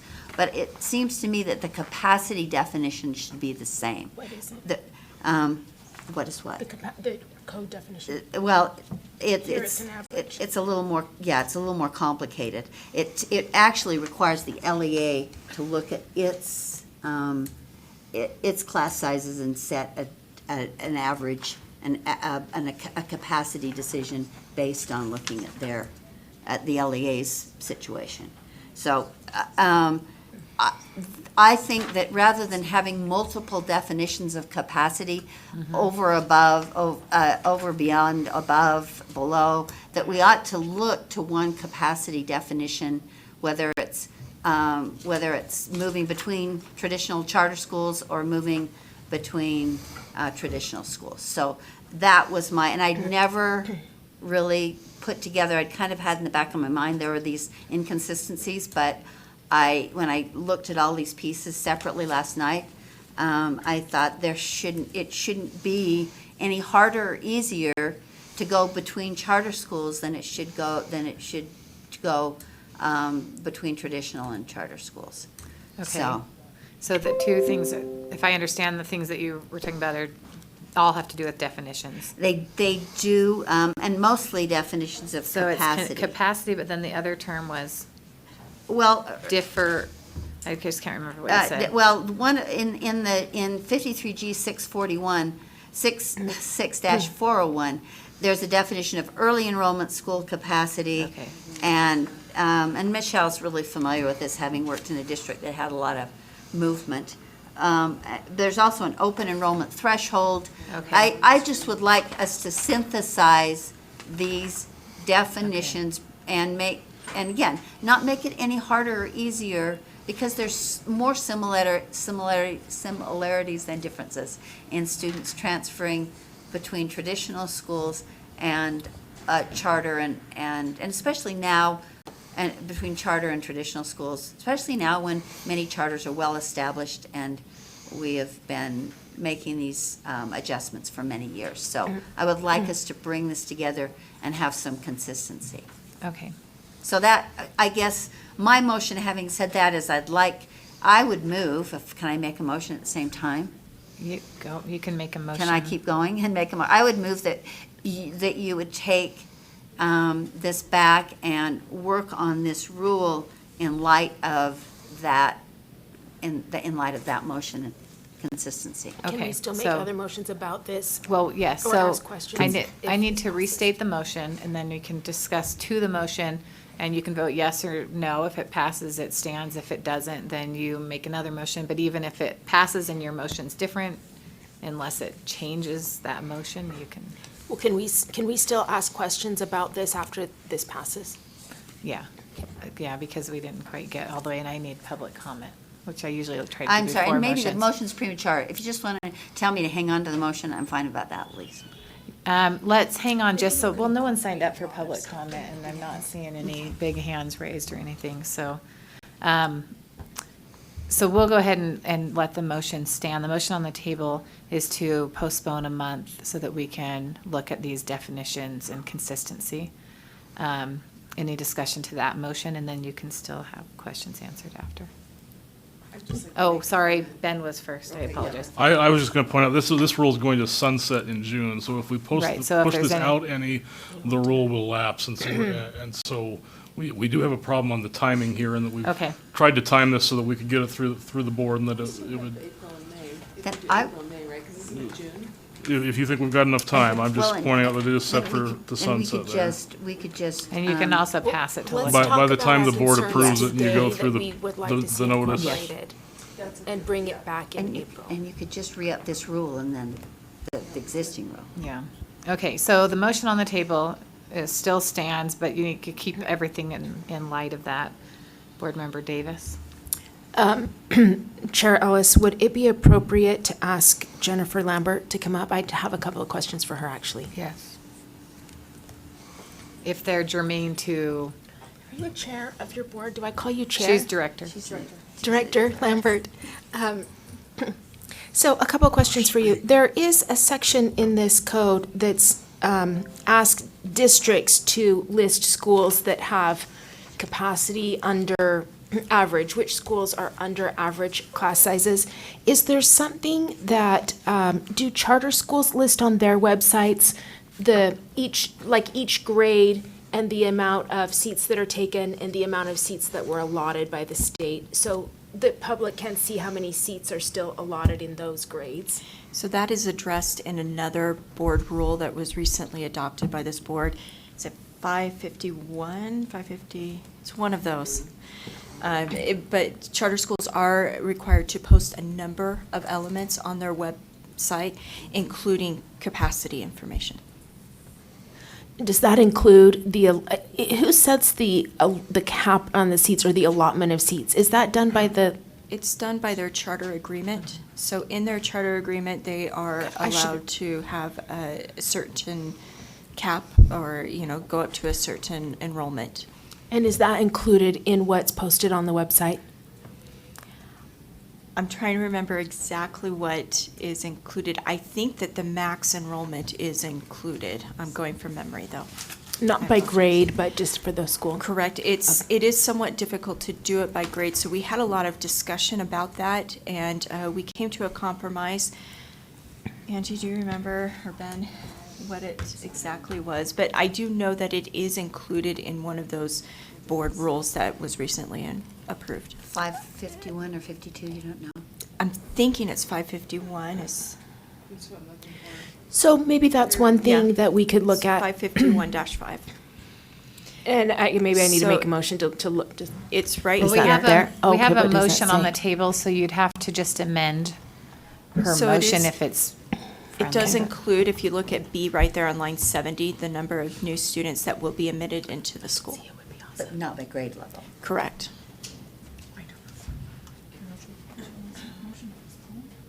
Yeah, I'd like to bring it back, bringing these ideas. So it doesn't include the charter agreement cap number?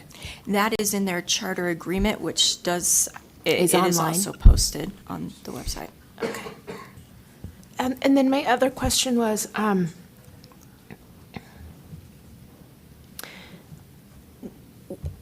are all of our charters right now using lottery systems? Yes. And Well, let me be clear. Those that are not at their caps don't need to have a lottery system. So those that are at their caps I and need a see. lottery Okay. would have a lottery system. what percentage are at their caps that use a lottery? Offhand, I can get that information to Okay, you. that'd be great. I don't want to just guess. Okay, and then of those that use the lottery, when during the school year is the lottery done? So that, there are no laws that really specify to that degree how they are to hold their lotteries. Some will do it on a rolling basis, some will do it at certain points of time. Are you talking about filling seats within the school year? For or are the you next talking school about year. For the next school year? For the next school I year. can tell you when typically that they do it, Okay. but there is no law saying that they have to do it by this Okay, time. when do they typically Sorry. do it? I'm just concerned that we're talking too far off of the motion.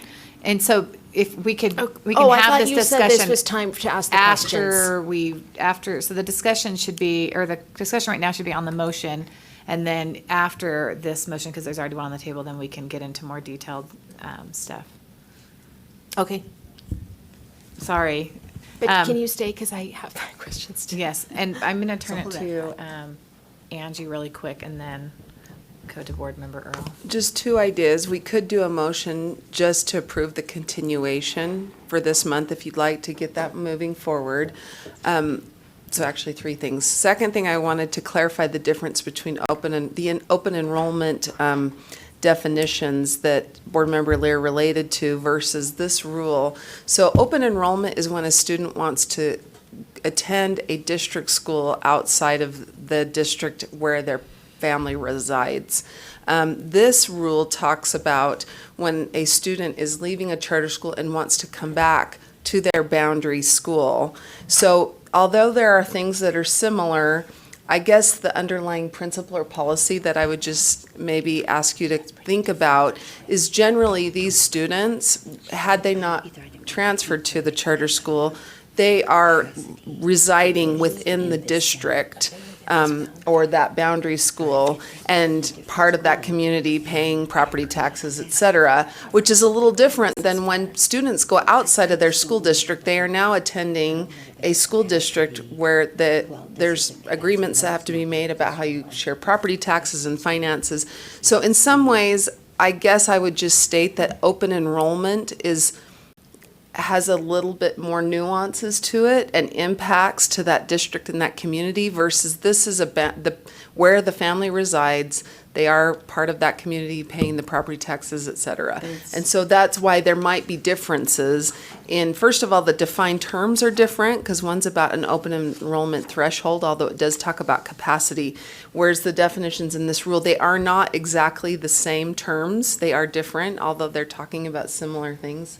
So and then the third thing is if you could give us any direction possible on what it is specifically you want, then Ben we can be developing an additional draft. But so I guess the question is, does this committee want us to use the terms there? Or just to maybe take a look at the terms in open enrollment and see how they might be similar? It would just be helpful. Okay, thank you. Board Member Earl? Yes, I actually I would like to speak towards the motion because I think, isn't there a military, it's on second reading. I just had it up. There is a military, I don't have it up now. I clicked out of it. Military bill as far as enrollment that is going through right now for charter. So I'm just wondering if we, that's different? That's completely different. That's Okay. about the charter schools enrollment procedures. Again, we're talking about a district enrollment was just thinking procedures and enrollment. how students are enrolling back into a district. So the lottery issues, the preferences for enrollment in a charter school, none of that is dealt with here. This is not addressing charter school enrollment, but Okay. district school I'm not enrollment. speaking to that then. Okay. Let's vote. This does put a few requirements on charter schools as to what they have to put on That's their what website. But right. by and large, I just wanted to clarify that. Board Member Davis, did you have more to talk about this, or you want to wait till after this motion carries? Or is voted on? I don't know. I if want it's to gonna go back to my questions for Director Lambert. So whenever this motion is figured out, I'll go back to Okay. those questions. Board Member Cummins? So if we want to continue the rule and then bring this back, So you need to can we amend use it. the motion that's on the table to do so? Can I just amend it to say we want to, because the amendment, or the motion now is to bring it back, but you can can amend we, it. I would like to amend it to say that we would like to continue R277472 and then bring it back. Yes. As well. So the amendment on the table is to continue R277472. Okay, continuing it, and bring it back to committee. Bring the amendment back to committee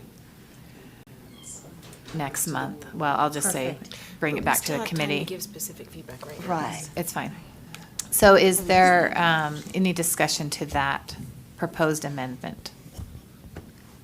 Yes. Just that I feel better about that, and you may be very right. There may be a reason to have two different definitions. I just think it's very confusing to the general public, and I would like to at least have the discussion of why they are different if this committee would vote to keep them different. I think that would be a really healthy discussion now that charter schools are well established, and this has not happened for 10 plus years. Thanks. Okay. So I would speak to the motion and appreciate it if it Thank could you. pass. Is there any discussion to the amendment? Okay, so the amendment on the table is to continue R27, do I have to send it to the board? To send R277-472 for continuation to the board and bring back the rule, the amended rule to this committee, well, to committee. They may choose, they may decide at some point to move it to another committee if they don't like what we're doing. I'm just kidding. It's not going to happen. Okay, all in favor of the amendment? Aye. Any opposed? Okay, that amendment passes. So the motion on the table now as amended is to, I should have just said the amendment before, but the motion on the table as amended is now to approve R277 or -472 for continuation to the full board and bring back the rule to committee. Sorry, we just voted on this, but we have to do it again. All in favor? Aye. Aye. Any opposed? Was Okay. that Board Member Davis who made that motion, or who? The board member Lear made the motion. And then. Board Member Amended. Cummins amended the motion. Yes. And thank you. And so, for time's sake, since we have another month, instead of getting all of our questions answered here, because that'll take a lot of time, if we can get our questions out there, the things we want answered, and then they can prepare the responses. Is that okay? Can I just get the answer to the one I just asked? If it's quick, yeah, of course. So typically, when do they hold the lottery for the next year? So some of them will start before January, so December-ish, January. Lotteries would have already happened by now. Okay. So I have a motion of 3, Deputy Superintendent Stallings asked for specifics. I have 3 specifics that I'm interested in for this bill. Is that something that You don't have to make we a can work motion. offline? You can work offline, Or but you do could I also need just. to mention it in the committee? Yeah, I would say it here because it might And I spark would like to, because I would like to know if there are concerns from Director Lambert also and how that will work together, but. But you don't need to make motions for them. Okay, You good. can just state your concerns and they'll know. Okay, I'll just state my concerns. The information that you provided may have helped me for line 96, which is where the information is posted on the websites, district post, all the schools that have below average enrollment. And then then charters on their websites are posting their seat cap and the amount of seats that will be allowed for the next school year. So maybe that's taken care of in that, it sounds like. Is that do they have to go to 2 totally different places and read through a lot of code to see what that cap is? Or is it pretty readily evident? It really depends upon where the student is trying to apply to. So if a student is going to apply to a charter school, they would go to the charter school's website, and that's where they would receive that information. If they're looking to come from a charter school to a district, they would go to the district's website, and that's where they would find the district information. So it's in different places, but it's in places that are the most relevant to Okay. where the person would be searching. I was really just asking about on the charter site, if the cap and the number of seats allotted are in the same type of document, or if they're in really separate links. But we can talk about that later. Sorry, but- yeah, I'm really stressed Okay, about really time. quick, the second so one. Instead of You can answering tell the it- questions, I'll can just we have just? Director Lambert give us feedback for that. The second change that I would like to see happen is line 132. In light of the fact that typically lotteries are happening in December and January for charter schools to prepare class lists for the following year, and in light of the fact that most district schools are preparing class lists and teacher needs in February for the coming year, and in light of the fact that charters and districts are hiring in March, April, and May for the coming year, I feel strongly that we need to change the decision date to March 30th in lines 132 and 138. I think we need to change it from June 30th to March 30th, because when you have a June 30th date, this impacts class sizes, it impacts teacher hiring, it impacts chemistries. There are a lot of things that go into putting these classes together that can be impacted after the hiring season. So I'm really advocating for changing that date to March 30th. There is nothing that I'm reading here that would preclude a charter or a district from still allowing a student to come after March 30th, but it's just kind of setting that precedent. Let's get these decisions going and made, and communicating to parents. Try to make that decision by March 30th for your coming school year, so that we can all have efficiency in hiring practices and class chemistries and things like that. And then the final change I'd like to see would be to honestly, just to strike lines 151 to 153. I think it's confusing because location does not equal placement. And to the layperson reading 151 to 153, somehow it sort of makes those seem like they're sort of convoluted. And if a district, line 151 to 153, if a district chooses to change a location of a small group classroom, and small group classroom actually is, I think, the language that we should use up above in lines 40 and, that area, but I'm not going to make a big deal about it because self-contained is a placement description. It's not a location description, but regardless. These lines, I think we just need to get rid of. A charter or if charters combined with their small group or if district moves a small group classroom, it has absolutely nothing to do with special education placement. So I don't think it needs to be in there. I think it's kind of confusing. It somehow alludes that people could think that just because the location of the classroom has changed that there is a special education placement, and there's not. That can only be done by an IEP team. I think that's pretty understood. And I think this just convolutes the concept, and I think we should strike those lines. Okay, thank you.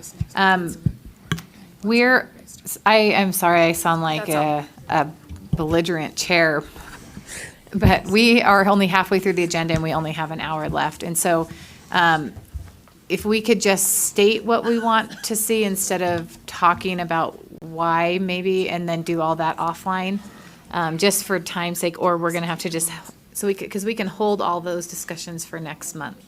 So Board Member Earl. And if it's a lot, you can do it offline too, but, okay, sorry. So I'm going to go ahead and move on, and then we'll let everyone talk about this offline, because the motion's already passed. Thank you. Okay, we're going to move on to R277-406, Early Literacy Program and Benchmarking Reading Assessment. I'd like to remind the committee, let's have questions answered quick, and then if there's any from the public, and then we'll make a motion, but if we can just try to be concise in our statements. So go ahead and introduce yourself. Okay, so Ben Rasmussen still, and Sarah, you want to introduce yourself? Good morning, I'm Sarah Wibke, K-3 Literacy Specialist. So we've got a couple things primarily that we've done with the rule in these proposed amendments here. First, on lines 23 and 24, you'll see that they changed the reference from Dibbles to the Acadience Reading Assessment. As I understand that's essentially the same assessment, but it has a different name now. And then throughout the rule, we've changed the dates and the process for LEAs to submit their plans under this rule for funding to make that timeline flow a little smoother. And so if you have questions about the reason for those changes, I think staff can answer those for you. Yes, absolutely. And like Ben said, it was mainly clarity around those dates based on LEA feedback. They were mentioning that when the requirements is they have to go to their local board, and because they often don't meet in July, they asked us to change those dates slightly for them so that they could have that option. So we did make that change as requested. Thank you. Are there any questions? I'm not trying to tell you guys you can't talk.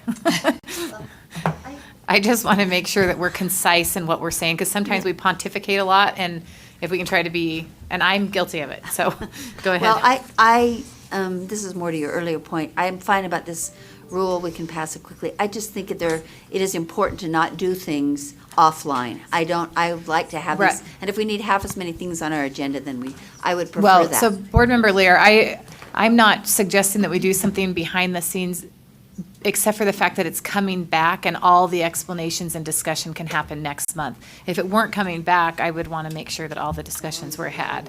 But it is coming back, and so all those questions and clarification can happen, because I agree with you. I think the more transparent we are with the public, the better. I would never suggest otherwise, except for that it's coming back. Okay, any questions about this rule? And is there any comment from the public? Yeah, someone can make a motion. I move that the Law and Licensing Committee approve the changes to R277-406. Did I get that number right? Draft and on first reading and move to the board for second and final reading. Yes.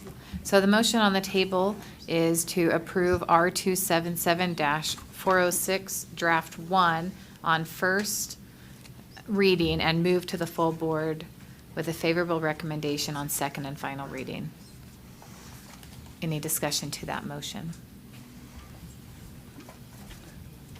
Really? All in favor? Aye. Aye. Any opposed? Okay, that motion carries. Thank you. Can I ask a question, though? Yeah. Sorry, will this be impacted, this just can be a yes or no, not a long. Will this be impacted at all by the Teacher-Student Success Act, Senate Bill 149? Or is this a secondary thing? No, it will not be impacted at all. Okay. That's all I want. Thank you. All right, thank you. We'll move on to R277-493. I know, Jennifer, you stay here as well. So this deals with the kindergarten supplemental enrichment program. The changes that we are proposing to the rule in draft 1 will govern the funding for the 2019-20 school year and clarify what the benchmarks are that they will use to judge funding. And Jennifer can answer any questions you have about those benchmarks. This funding is good for only 1 year, as I understand it, and then there will be hopefully new legislative allocations. I have a question. How many districts, I can't even think of the word all of a sudden, are involved in this? Is it all of them, or? No. There are 17 LEAs currently Okay. involved in the project. And have you had feedback, because you're putting in rule, but is this changing what they have been doing in the past significantly? So this or? was a 3-year grant program. When they initially applied for the program, in the application it told them there would be performance measures that they would have to achieve to remain eligible.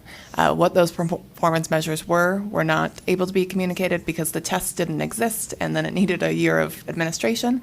So we just barely did the analysis and were able to come up with 4 of those performance measures of what they would need to do to stay eligible for this grant. And so we've communicated them that if this rule goes through, this is what they'll be held accountable for this year's performance. Last year is just kind of a caution that here's where you performed. If this goes through, whether you'd be likely to stay in the grant or not. Given last year's performance, of the 38 schools, 5 would no longer be eligible for this grant, given that they had 2 or only 1 or 0 performance measures met. So this is the KEEP assessment, or is it based on the Yes. KEEP assessment? Yeah, it is based on the KEEP. So these are kids going to an extended day learning experience. And part of the conversation in developing the legislation was not to leave schools in it just because they applied, but they actually need to show performance, that having kids longer is having an impact on student achievement. And so if it's not working, they didn't want to keep just funneling dollars to programs that weren't working, especially since we have more schools eligible for the program than we can actually fund. So kind of keeping it competitive based on performance. Thank you. Board Member Earl? Yeah, so it's only based on primarily the literacy and numeracy in kindergarten. Correct. I think we're doing a disadvantage for our kids. So I'm just saying, that's the only measurement tool we're using. There's more to kindergartners, a lot more to kindergartners Yes. and preschoolers than literacy and numeracy. So I would like to see other things built into this besides just that component. Yeah, so statute required literacy and numeracy. In terms of having a common assessment that all of the schools Yeah. are using, KEEP is our only one. The only other potential would be those social emotional characteristics that we aren't currently gathering data on. Okay, and I'm not sure I'm for that either, but That's what I was going to say. I don't think you're for that. What I'm saying is,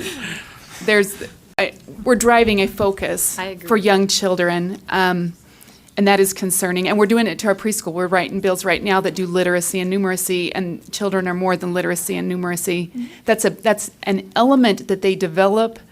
I just am concerned with the appropriateness. I don't doubt KEEP has other elements in it.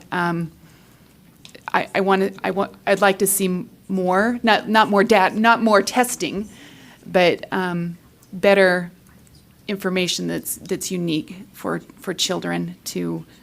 So that's where I don't know that I can approve this the way it is. So, but I just want to make sure that is the primary. Yeah. Okay. So the parameters in statute state that we have to use numeracy and literacy, but do they spell out like these percentages or? I mean, how prescriptive is it? It's just using the KEEP assessment, the kindergarten entry and exit profile, for the measurement, and then in the areas of literacy and numeracy are explicitly called out. So we do have to use KEEP in those two areas. In terms of what the performance measures are, that's where the board gets to decide what that looks like. Yeah, I'm with Board Member Earl, but the fight is at the legislature, not with you, so. And it is one more year, so it will be void after that year. Okay, thank you. Is there any other questions or discussion to this rule? Any member of the public that would like to speak to it? Seeing none, is there a motion? Would anyone like to make a motion? I'll make a motion. Thank you. Go ahead, Board Member Lear. I move that this committee approve R277-493 as amended on first reading and move to the board for second and final reading.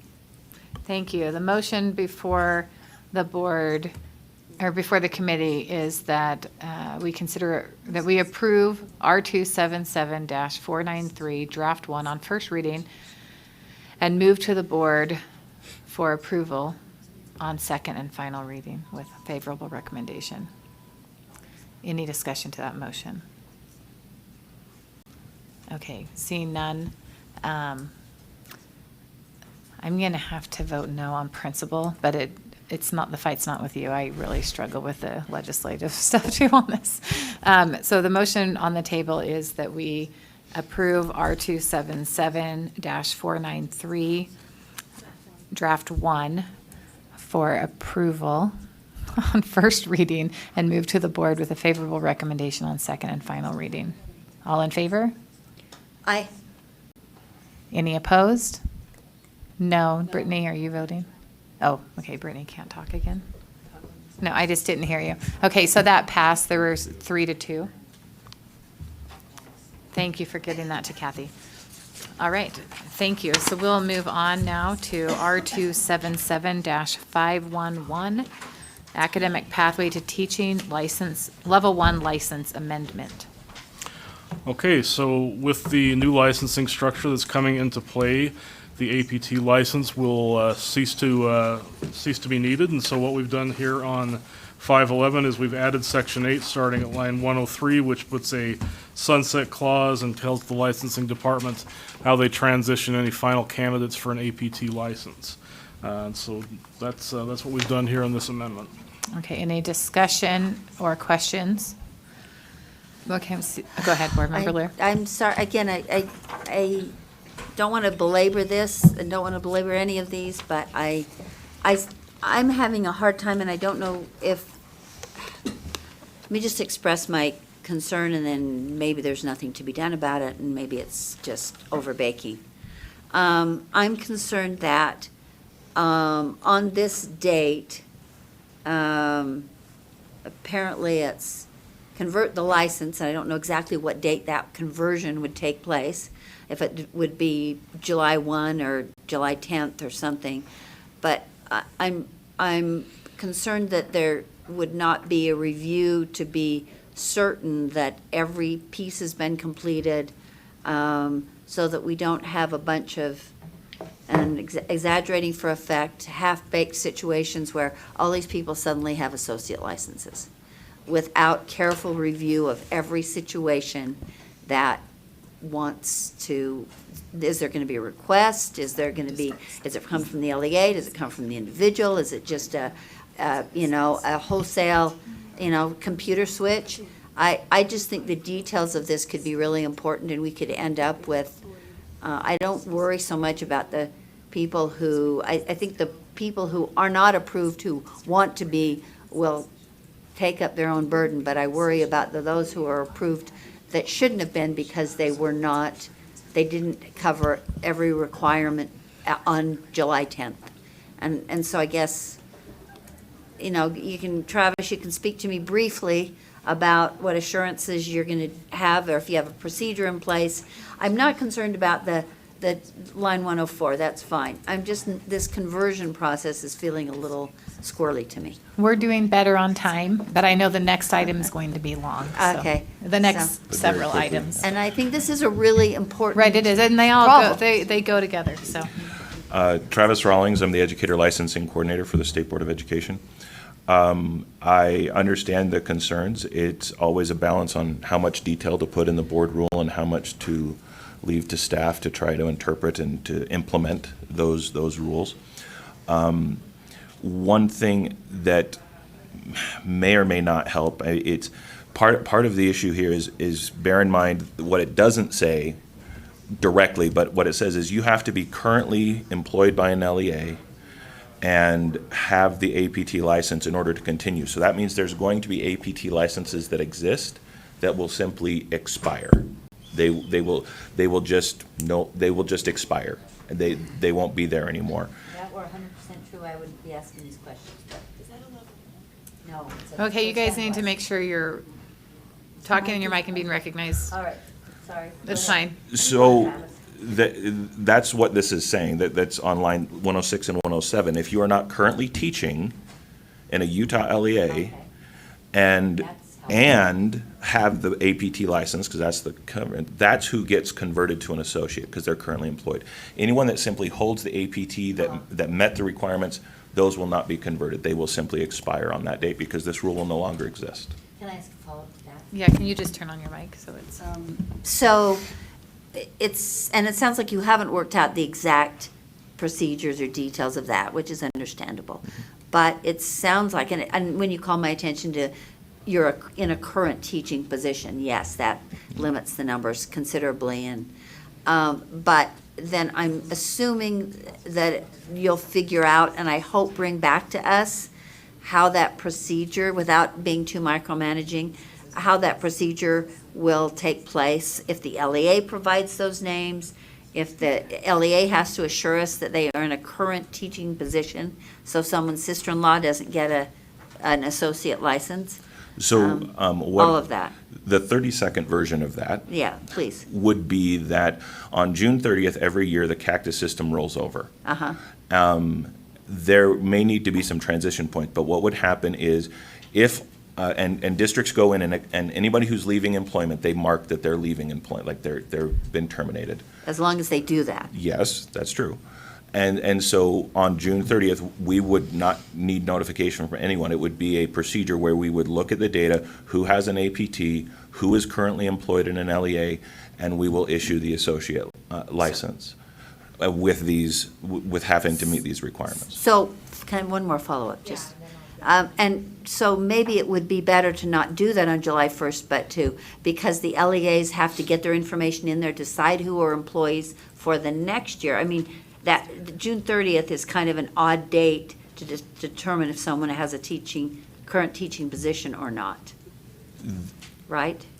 Yes and no. I understand what you're saying, because there is the termination notification requirements in statute. Right. I'm content to say I hope that detail can be I will. I'll provide some explored with information. us. Yes. Because I would not want people who didn't continue from the previous school year Right. to get an associate license. And so I would want to have. Without meeting the new requirements. Right, Absolutely. without Yep. meeting those, even the past requirements. Yep. So I'm I with you. want to maybe talk about the date. So I'm Absolutely. comfortable with that, to TBD. Thank you. Board member Cummins? Are you ready for a motion? Yeah, if you. Okay, I move that we approve R277-511 Academic Pathways to Teaching Level 1 License Draft 1 on first reading and move it to the board for second and final reading. Okay, so the motion on the table is to approve R277-511, Draft 1, on first reading and forward to the board with favorable recommendation on second and final reading. Any discussion to the motion? Seeing none, we'll vote on that. All in favor? Aye. Any opposed? That motion passes unanimously. And I apologize, I didn't look to see if anyone raised their hand, but there was no one written on that, so. We'll move on to action item 2.10, Pedagogical Performance Assessment Standard. Thank you. I was going to go ahead and present that. Okay, that's fine. That's okay. I had Diane. Diane, I believe, is stuck with the health standards. You're So- fine. So just an update, the document on the board docs that has been updated, staff has responded to some feedback from both board members and the public regarding the observation modality rather than a video modality in the standards. If you look through, it talks about that it doesn't have to be a video. It's got an or statement in there now. The other minor changes were made. However, as you know, I mean, there's been a lot of feedback on what this is. Madam Chair, with your permission, I'd like to invite Dr. Aaron Popham from BYU to the table. Would that be all right? Yeah, that's fine. Thank you. For those of you that don't know Dr. Popham, he works at BYU as the Educator Preparation Program Director. And he participated in the committee that drafted these standards, and also has brought concerns to us before regarding the standards and helped us to really refine them and help them be the best that they can be. But I know they had some feedback from BYU that they wanted to share with you. So, introduce yourself. Dr. Aaron Popham, I'm the chair of the BYU Educator Preparation Program, and I'd like to thank the chair and the committee for allowing me to come and share with you a little bit from our perspective, and thank Travis and the staff for recognizing our efforts. We recognize that this is a challenging issue. We've spent nearly 3 years on rewriting the licensing, and we appreciate the work that's been put into that. And and I'm here in the spirit of offering ideas and possible solutions, not just opposition. We are concerned about 2 issues. The first issue can be found in the second paragraph, last sentence. Starts when an assessment has met the standards and been approved. Continues from there. We're concerned that this allows the board and the superintendent to take the intellectual property by any one of the institution or the preparation providers and use that intellectual property with anyone else. When a provider has worked hard to establish and have an approved assessment, they've invested into that. And we would like to offer a recommendation that the board consider amending that sentence so that the preparation provider retains the property, the intellectual property right, and they retain the right to protect that, because later on in the standards, the provider is responsible for maintaining the integrity of that assessment, the reliability and validity of that assessment. And if it is then taken and being able to be used by any approved preparation program, that becomes very difficult, because now they're in a position of having to collaborate and work with that institution. There's a lot of comment about the EdTPA, which is one of the more commercial products that's available, that was developed by the Stanford Center for Assessment, Learning, and Equity, or SCALE. They actually go through that same process. They have retained the intellectual property to the EdTPA, even though they have partnered for the distribution of that. And they actually have an application process for institutions that desire to use that. And that's essentially the same thing that we're asking for, is that we have that right to protect the work we've done. We want to have rigorous standards and have rigorous assessment, but we want to be able to then collaborate with the institution that chooses to use it. And so we'd like the board to consider updating the language so that it protects that we have that ability to work with them. So that's the first thing we'd like to recommend. And then the second thing is in Standard 5, sub-item E. At Brigham Young University, we particularly feel that the idea of using an external evaluator, shows a lack of trust for the preparation program, and that we are working hard to offer the highest quality, and we would never necessarily dream of intentionally allowing an ill-prepared educator to get out and work. We know that happens. But again, in that spirit of offering possible solutions and not just opposition, we have collaborated at our institution, but also I have collaborated with colleagues at other institutions, and we would like to put forward a proposal. Now, this language, I'll be very honest, is kind of academic-ease. It reflects the language of educational measurement, and we recognize that there may need to be some wordsmithing and things so that it better reflects what is in the standards, and we recognize that the staff could help with that.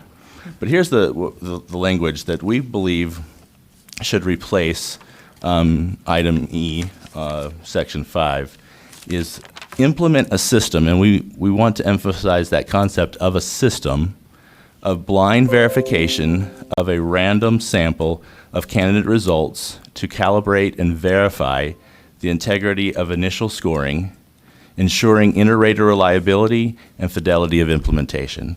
So to put that kind of in more... Can you... Yes, I'll explain. No, email it. Yes. Yes, we'll get that language that we're recommending. But the idea is that essentially we believe that the faculty at our institutions are well prepared to evaluate the performance of our candidates, and that there is not need for an external individual or body to actually take that product that our candidates develop and grade it on our behalf. So we think that we should be able to do that.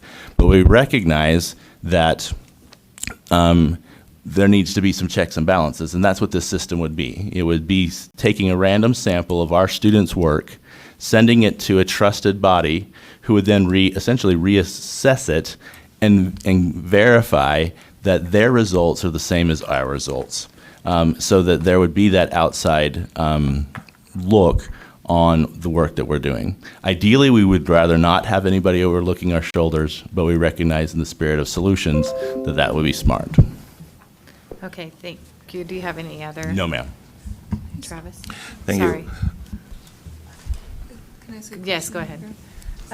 So I tried to catch your. I know you only got but 5 words. in there, I think you used the word initial scores. Is that correct? Yes, ma'am. So when under this proposal, like it would be your first year or the educator's first attempt at the test. What do you mean by initial? So the initial would be that the scores that the faculty gave to the candidate, so that would be a summative score of their performance. So it would meet that idea of where is the candidate grown, but it's that initial scoring. It's that first time it was scored. Okay.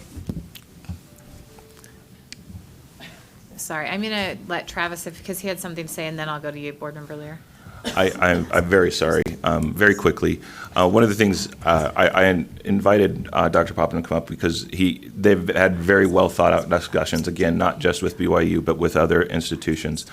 And staff actually very much agrees with their assessment of the second paragraph, and so we've actually prepared some language that may resolve that problem. So I'll be passing that out for your consideration, and we'll go through that in a moment. But the other thing I wanted to say is we are very appreciative of their willingness of Dr. Popham and his colleagues to really try to look at what this system is intended to be. I think it's really important to remember why we're doing this. Why are we not just leaving licensing how it was? When we listen and we hear individuals giving us feedback and talking about university preparation programs, in the 1990s, that's what we had. In the 1990s, we had level 1, level 2, level 3. That was it. and there were preparation programs, and that was the only way to become a teacher. How did we get to where we are now from there? We got to where we are now because there was disagreement between the board and the legislature regarding what it took to be a teacher. And so the board would create a rule, the legislature would pass a bill, and it would go back and forth. And that's how we got this conglomeration of craziness that we have now. And so as we're moving forward, one of the core concepts that we as staff took away from your task force was we want it to be as consistent as possible. That the way that we help navigate the political winds that are always changing is that we are consistent in our requirements and expectations.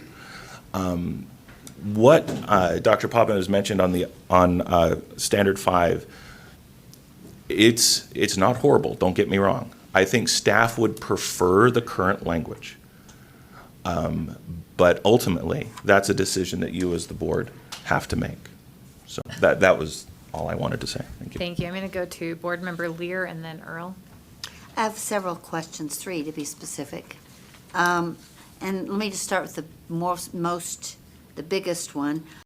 How, I'm assuming that this, what you've given us today, this is not dissimilar to what I was asking Whitney Phillips on a previous issue.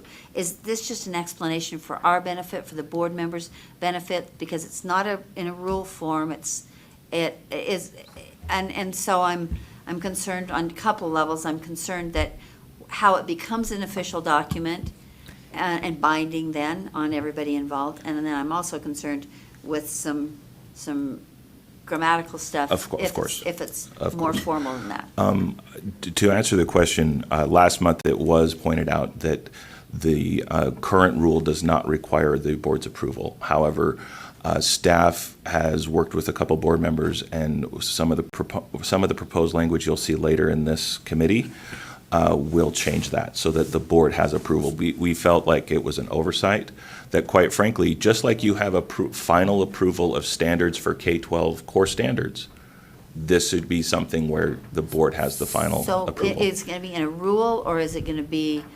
It would be referenced in the rule, so it would be sort of like document? like the special education rules. So, it would be that type of issue. I'm going to jump in real quick. So today, this is listed as an action item, and my understanding is you kind of want direction, not necessarily that we're approving a final document, but a direction of which way to take it, because there's controversy on several parts of it, so that they know where to move forward, and then they could bring us back with proposed amendments.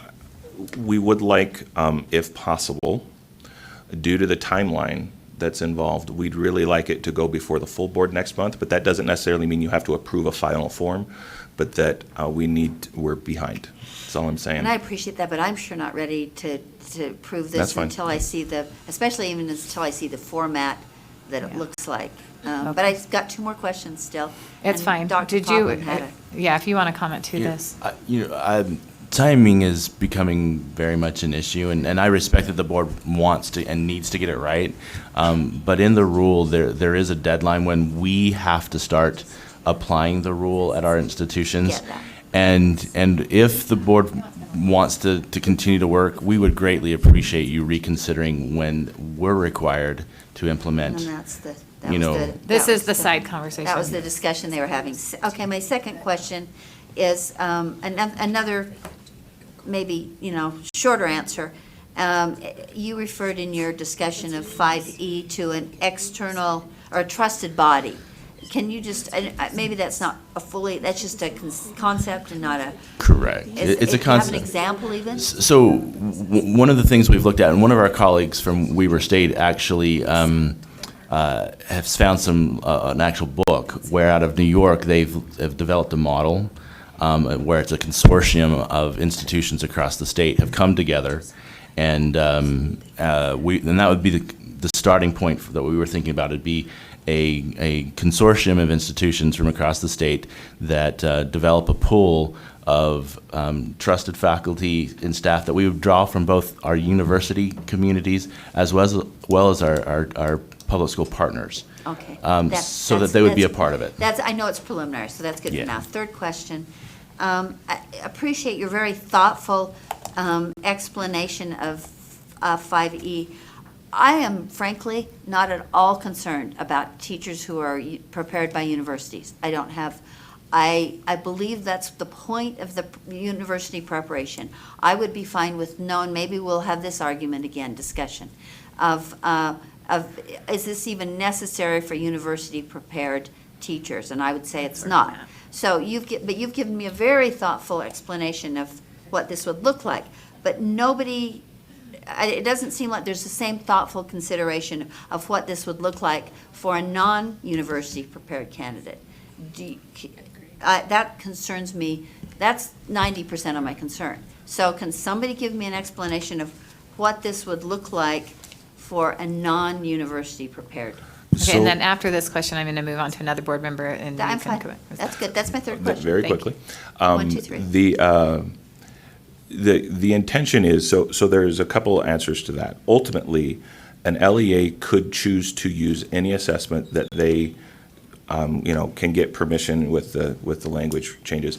But ultimately, they would be likely, a district or charter school that wanted to design their own preparation program, they would be likely to use a commercial product. That's true. So this is a commercial, so you're talking about a commercial So what he's product. describing is something that actually the EdTPA and the PPAT, they already do this. Right. That's part of their validity and reliability work. And so what he's saying is, what this does is it still allows for those assessments, but adds in this component of letting a university have their own evaluations and just asks them to have those verified, if you will, in a random sampling of the assessment. So the same thing would happen, so the same thing could happen for an LEA designed program and for individuals who need to have that same pedagogical test? Yes. Yes. Okay. They had the resources. I If they had don't the resources, know yeah. if it was board member Earl or Cummins first. Board member Cummins? I just have a couple of comments to make, and I think just, I've been involved in this conversation probably as long as Travis has, right? So Yes, I you was on have. that initial task force, and we've had alternate routes to licensure in various forms for decades. This was an attempt to actually increase, like to say, here's the benchmark currently for alternate routes, here's where we want to get, right? And so this isn't creating a new route, it's stabilizing and increase the standards for a route that's been around for a very long time. And so this would actually require that an LEA who wants to go this route, they have to get these measures in place. They would be required. So it doesn't give them options to go in different directions. They have to. This increases the standards for alternate routes to licensure more than we've ever asked for alternate routes in the past. And so just making sure that everybody understands that this isn't, oh, now we're going to allow LEAs to prepare it. It just solidifies it, makes sure that they have the same standards that a teacher coming out of a preparation program has, more than we've ever had. And so I just want to make sure that we're all remembering that I wasn't intent. suggesting that wasn't the case. I wasn't suggesting. So in order to move this particular thing forward, could we make a motion then to, Can I get public comment first before we make a motion? Because there's people signed And up. I have more questions. This is, that we've been waiting for this like for 3 Well, months. so this is where we're at. We have 30 minutes, and I don't want to rush this either, but I know that when we were in executive committee, as I told leadership, is when we put these at the end so that if we got to a place where we needed more time, I'm willing, if the other committee members are also, to have a special meeting just on this subject. But we can try to get done what we want, but we'd have to make a committee motion to do that. So, my intent wasn't to let's move this forward, but it's a question of how the process, since we don't have to approve this as a board, but we want to have the board approve it quickly. And so I guess my question is can we give recommendations as a committees for amendments that have come to us that we would like to incorporate, and just say that we would like this to go to the full board for approval at our next board meeting without it coming back to the full committee? I think that's Or fine is unless that we an feel like option? that's going to be too much of a discussion, then I wouldn't mind having a meeting between now and then where we could work on this and flesh it out. So we can just see where it goes. Can I? But make before a- you make a motion, the only thing I was asking is if we But let can I make a public. comment to Brittany's, if I can keep it 30 seconds or less? I'm not comfortable giving suggestions and then passing it on to the board. I want the committee's suggestions to be processed, and then I'd like to look at them again, because I think in this situation specifically, the words will matter very much. Okay, I appreciate that. So let's just see where we get today, and then when we get to the end of the time, we can make those decisions. We don't need to make that right now, because I do think there's a lot of input by the public, by us. I mean, I haven't even, so if you're done, I'll go to Board Member Earl, and then whoever. Thank you, and thank you for your comments. This was something I didn't know a lot about in January. And so I reached out to a lot of people, just kind of threw an email out there and said, can you fill me in on the elements of this? Because, like I said, it's not something I was well versed in. I didn't have a lot of depth of knowledge. I feel like I don't know that I have a lot of depth of knowledge, but I have a lot of information from a lot of people.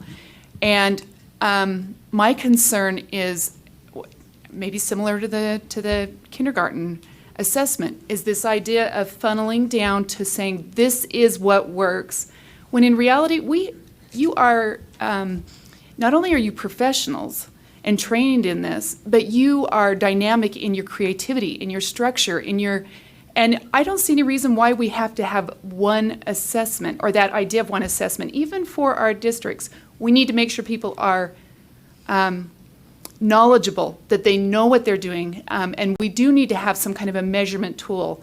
I would love to see a combination. There's universities that are using some of these outside commercial assessments, and they're doing it well. There's those that say, look, we are doing this and we're doing it well. I don't see any reason why our universities cannot work with our districts and help them in assessing.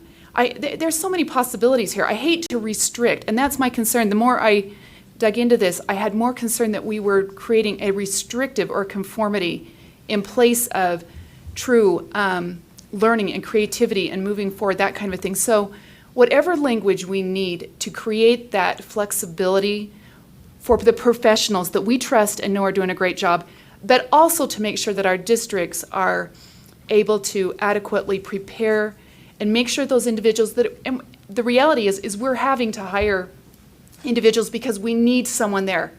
It's not that we're filtering out the individuals that are qualified coming from our universities. That's not the case. We're taking all of them, and we need more. So there's maybe some fundamental issues we need to be talking about that are foundational that would maybe alleviate some of this concern. But whatever language we put in, I want it flexible. I want to rely on you guys to make your professional judgments, because that's who you are. You do a great job of it. We want to continue that. We put this together so that we knew exactly where we wanted you to go and what we want it to look like, so we have professionals in our schools that are doing an outstanding job. So I don't know, that wasn't really a question or anything, right? So whatever we do going forward, it needs to reflect that flexibility and that trust that we have in you. Before I go to Board Member Cummins, I just wanted to make a statement, possibly ask a question because of your knowledge on this subject. So the part I'm struggling with, quite honestly, is this idea that every path has to have the same standards, because I agree with what you're saying about the districts that are created, that you're trying to raise the bar on what the expectation is. But the part that I struggled with is where we're then saying, because we want this over here, we're going to force all the university prep programs to do things where we're in some ways stepping, I mean, I know it's our role to license teachers, but then we kind of step into their role is the way I'm viewing it. And so I'm struggling with that. So I'm not disagreeing with what you're saying on this side. It's this side that I'm struggling. Yeah, go ahead. So when we first began the task force, we asked a couple of questions. Number one, we started with whose role is it to license, right? And that's the State Board of Education's role to license. How do you ensure that you know what you're licensing when you have a program where we're not the ones doing what the education prep programs do? And so how do we ensure that we are licensing who we choose to license, right? We set the standard for the license. And so then we talked about the difference between, in the past, a lot of the rules had been very restrictive on who gets into a program, right? So we had GPA, I can't even remember all the things. There was a lot of things that said who gets into. Right, we made that and so we decided to move away from who gets into to what are the competencies that we want to license. And so when this started out, and that's what the standards are, is when you license, because the preparation programs are recommending for license. And so we have to say, Right. Are you recommending the right people? How do you know you have the right people for this recommendation? And it's a level of trust that we put between the licensing entity and those who are recommending for license. And so we looked at this and how do we set up and establish the competencies of what we want? And so in that process, I mean, you all see kind of the outcome of what that process was, but it was very much intended to be flexible for the LEA. We set the competencies, you decide how to do that. We require an assessment, but the assessment can be produced by you as a educator preparation program. We're not picking one that says you have to use this program. Just make sure that it meets these general standards. And I think the conversation has been good about how restrictive are those standards, how non-restrictive are they, and I think that's been a good amount of movement in that conversation. But it was never intended to say, here's what you must do and how you must teach and what your program must look like. They can collaborate all day with LEAs and other institutions of higher ed. They can be creative, and a lot of institutions of higher ed are already in that process. And so this was very much intended to be a very flexible, but an outcomes-based, not an input-based model of what we were looking for. So. Thank you. I'm going to, did you have something to say? If not, I'm going to move to public comment. I have 3 signed up, and if there's anyone else that would like to talk, just raise your hand. So Vincent Bates, if you could come to the mic and state who you are, your name and who you represent. I guess I said your name for you, but. I'm Vincent Bates. I teach at Weber State. I represent myself, but the faculty did take a unanimous vote that they support my activism here with the board. I'm going to apologize that I'm having a hard time putting words together. I only got 3 hours of sleep last night, and so I'll do my best. Right, me There we too. go. And I don't even think it was 3 because I was tossing and turning. Go ahead. So I'll be brief. I was teaching in the public schools when No Child Left Behind was passed. And I remember at that time what I felt like was a cloud of control that enveloped our school. I was teaching down in the Tindick School District, where the creativity, the professionalism that we employed was preempted by federal mandates for testing, to the point where our superintendent said, "You've got to do it my way or the feds will come in." That's how I feel now. I feel like testing, the pedagogical performance assessment, is another cloud that will direct how we do things in teacher education. So my recommendation is that language be added to the performance assessment standards,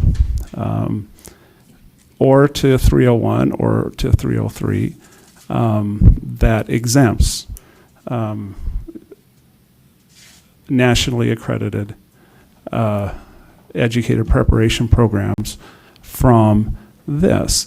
And I understand the desire for fairness, that everybody is held to the same standard. But I don't think you can establish fairness when the baseline is already quite different, where university programs go through accreditation, which is an intense process, and LEAs don't go through that same process. So anyway, that's my recommendation. We met for 4 hours yesterday, my colleagues and I, Louise Molding, who spoke yesterday in public comment, and Caitlin Byrne. We met across the hall here in the boardroom with Dr. Popham, who you've heard from. And the language that he proposed in to replace 5E, it was actually Louise Molding's language there. And so we felt that we could, if we had to, support this idea of a consortium, because the way that we conceptualize that, it allows us to continue authentic assessments. And so I could personally support that, and I could go on my merry way and quit coming and trying to shake things up.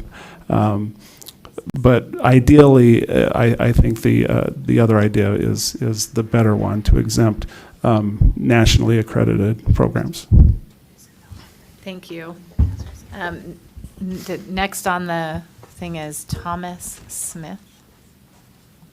I would still like to see that language that if there's a way to. Thanks. Oh, he has it, because then we can see it. Go ahead. Hi, my name is Thomas Smith. I'm a teacher educator at Utah Valley University. I reside in the English department, but I work with our future secondary English teachers. And I wanted to come because our university does make use of EdTPA. And I think it's easy to look at our scores because our candidates score high and say it's easy, but this assessment places a lot of burden on our students that doesn't impact their ability to teach. So for example, we just instituted, beginning this next year, we have limited the districts that we allow our student teachers to go to, because they have to come back to the university on a weekly basis in order to pass EdTPA. We've instituted a policy where there are 3 days during student teaching that we tell the schools they will not be student teaching, they will be with us working on this assessment. We're taking them out of the classroom. Their meetings, when they should be reflecting on their teaching collaboratively, are spent figuring out how to fill out these sorts of forms. And so I see a reduction in their learning from what should be a powerful learning experience for them, the student teaching experience, the internship experience. And I see a burden placed on them where not only are they missing those collaborative opportunities, but it's hard to focus entirely on their teaching because they're spending hours trying to fill out the forms in the right way, if you will. And so I just think it's important as we move forward thinking about these assessments to think about that it's maybe more of a convoluted picture than that UVU is doing well. And we are doing well, but I think that's looking at the scores. It's not looking at what's happening to the candidates that I work directly with when I supervise them or when they come back to me with questions about it. Yeah, I had a question for him too, but go ahead, Brittany, then Carol. Okay.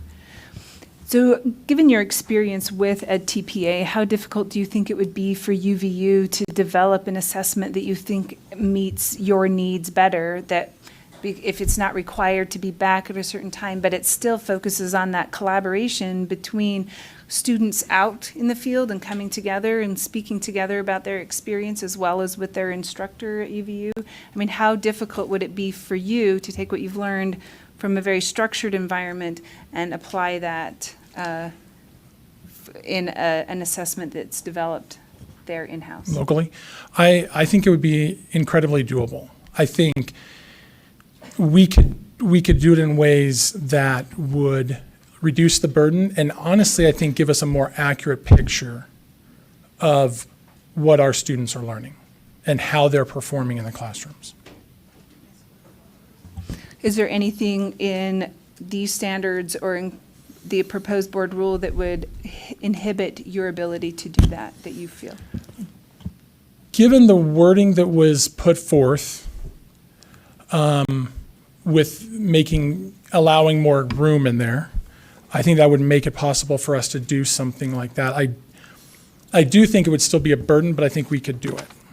And we could do it better than limiting ourselves to these commercially prepared ways. Go ahead, and I have a question for him as well. So this is just in the beginning to Brittany, but then I want to ask Mr. Smith, is that right? Yes. A couple of questions. You're proposing that UVU develop something that UVU uses, is that what your question was? But, Because that's allowable for each institution. that's fine, and what I would find more helpful is that if UVU develops something, if for a cost, that could be provided to LEAs, so that we'd have something we knew was valid, reliable, meaningful, and I don't know if you'd even be willing to do that, but again, I'm not concerned about the university That programs. goes to that second paragraph with.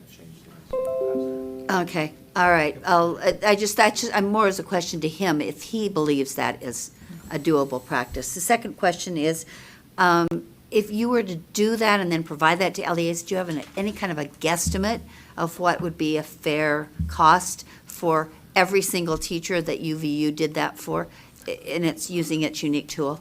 Do you have I any would have guesstimate that not even a guesstimate on that. Not even hold you to, okay. Yeah. Because I would not expect you to do it for free, obviously. Secondly, if you had you talked about in a very, I thought, politically correct way of what this means for your students. Do you feel like, given that you are doing it, does it give you new information, or is it simply a hoop that you've been persuaded you have to suck up and do? I don't feel that I'm getting any information on my end that I didn't have before we went And here. what about the students? I guess I was more. I don't think they're getting, I mean, their predominant feedback, they get a score from EdTP. They don't get, unless there's like you need to strengthen this. There's not really feedback from EdTP. The feedback they get is when I'm in their classroom and I observe them and I write a narrative and then we talk about it. But that's nothing And to do that's with the nothing to do with the that. tool or the requirement. No, so the tool has become not a tool of learning, it's just a tool of measurement, which violates a lot of principles in education. We So want you- assessments to be learning experiences. Totally, I'm on your team. And even though I was very old school prepared and we didn't have anything nearly that good, it still was about the whole experience, not just about one snapshot moment. Third question, and you've probably answered it. So if you had your druthers and nobody was talking about or looking at you with scorn, would you say you would rather just not have this at all? I would rather not have it at all. Okay. I will tell you, I was speaking with a colleague yesterday, and we were talking about this whole idea, and she said she taught for a couple of decades in public schools quite successfully, and has been on faculty at UVU for over a decade. She said she would have got out of education had she had to do this. Okay, thank you. Those were my questions. And my question is, it kind of piggybacks on what Brittany was saying, but I'm just wondering, I mean, UVU has picked EdTPA. Is there a will from feedback from, people in your position to get rid of it? I mean, that's outside of our jurisdiction, but It is. I will tell you, I think there are two schools of thought. So the way UVU is set up, and it's the way a lot of universities are set up, there's an education department, and then the secondary content people, we reside in the colleges of our content. So I'm in the English department. I'm in the Department of English and Literature. My specialty, my PhD is in teacher education. I think many of us, the ones of us that I've spoken to informally, some a little bit more formally, gone to and asked about this, we have serious reservations about this. I think, and when I talk to people in the ed department, they're a little more guarded, and so I don't know that I want to really represent theirs, but I feel like there's a mixture of feelings. I think they do like we score well, and so it's a way for us to show something that at least some people feel has more validity. But I think among the content people, we have serious issues with it. Okay. Did you have a question for him also? Your light's on, so I was just checking. I just think we may want to, if we're asking how a whole university department, what their paradigm is, we maybe should talk to the dean or the department chair all of of the. them. Right, all and of this them. was just a subjective question that I Because- was asking one person. I'm trying to stay out of this because I use a TP in my job at Yeah, UVU with yep, you. yep. So I've been trying not to speak for or against. I'm going to say one thing, though. I did visit with the education leaders just this week, and I learned so many things. I was like, I've been with you. I've been like lacking some more understanding, and they said they are going to work with, teacher folks like us, and communicate and share some of their information that I think we haven't had. So I'm going to throw that out there. So. Thank you. Okay, thank you for your comments. Thank you. Brad Asay? Okay. So, do you guys have an objection? We have another meeting that starts at 12:45 and lunch. If we extended, we don't have a time certain anymore now that it's not night, till like 12:20? Without any objection, can I put that we'll extend until 10 or 12:20? You guys okay with that? Okay. Thank you. So we don't have any more public comment on this issue. I have a question. I'm concerned about valid and reliable. So on point 5, I just want to know who's determining that. I mean, for the same points that when I look at a lot of different issues, not just this, but the kindergarten assessment, the everything. I feel like we're too data driven, and there's a human element that cannot be quantified. And so I'm really concerned, and I know I was talking to someone in a high position in the state, and they were talking about how, a teacher in this classroom, we spend $90,000 on it. In this classroom, we spend $40,000, and we're not getting any better results. And I think that's a dangerous way to think about people. And so I don't want to move in a direction that moves us towards that type of quantitative data. So I'm curious about valid and reliable, and who gets to determine what that means. I think that's a great question. So when we look at any type of assessment, particularly a high-stakes assessment, so I'm going to step away from this for a moment and go to our praxis test. So like if I don't pass this test here, I don't get a license. Mm-hmm. That the standard is legally defensible. It means that it's an industry standard for what are called psychometricians. And no, they're not psycho, they're math geeks. I know what they are. Yeah. Good. But they look at behavioral data, not just strict data. yes, they do. But And what I that's mean is concerns me. in the assessment data, when you talk about what reliability and variability or reliability and validity, when you talk about those things, there's research done that says this is the acceptable standard. This is how you prove this. This is how you prove that. Because ultimately, whether I'm our office, or I'm Educational Testing Services, or I'm Pearson Education, if somebody sues me on that assessment, I have to have the documentation to convince a judge or jury this is why we believe this is a valid assessment, meaning it measures what it says it measures, and reliable, meaning if it's taken again, the score should be reasonably equivalent. So it's that kind of standard. But ultimately, it would be you and your staff. It would be primarily your staff, because we would be the ones tasked with going through and deciding, okay, Weber State or BYU or UVU have brought this assessment they desired, or maybe they all work together to do one, and we'll have to critique it and look at these standards and say, does it meet? And so ultimately, that would be the staff's responsibility. Okay. Can I ask you a follow-up? Yeah, go ahead. I just was going to make. But your validity and reliability also goes to the implementation of that. Yes. The exact tool can be way Yes. valid and reliable, but unless we know it's given in the right way under the same circumstances or very similar circumstances every time, and we keep a record of that, we don't know, that we can't always depend on that. You Is that right? You are absolutely correct. If you think about the test procedures that go in when a person takes the ACT, why do they have to go to a specific location? Why are they so picky about identification? All of those things has to be a consistent, to support the legally defensibility. Yep. Okay, sorry, and remember to turn your mic on just for the public. So, okay, thank you. I only noticed it off. I'm going to finish my thoughts, and I'm sorry I didn't see your light. I just wanted to make a motion that we approve the addition of the language in paragraph 2 as written in blue, because I agree with what, I apologize, I don't remember how to say your last name, what the professor from BYU stated about the intellectual property.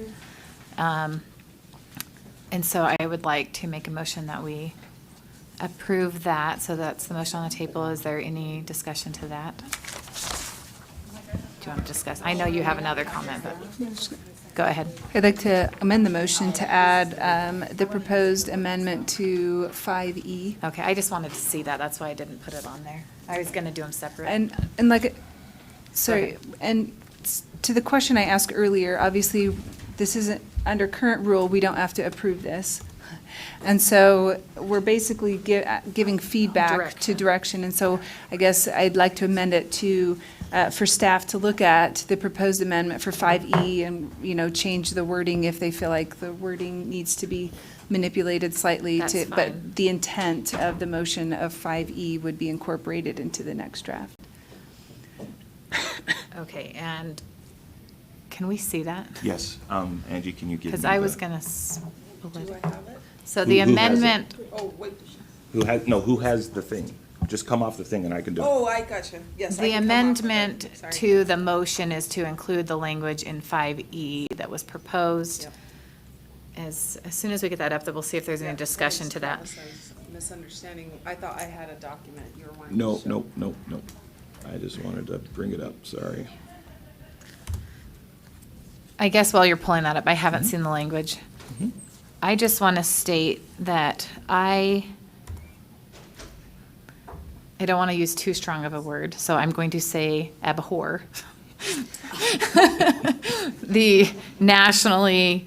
the move to nationalize education, and that's what I see a lot of this standardization. I just would prefer if we're having discussions, we could include everybody in the discussions. That's all right. Oh, you want me to tell them to be quiet, ladies? No, it's not that. I'm just kidding. If you have some interesting things to say, I'd like it to be part of the discussion. Right, it can be. I would like to hear what you're having to say, but we're talking right now to the amendment. And this is my struggle.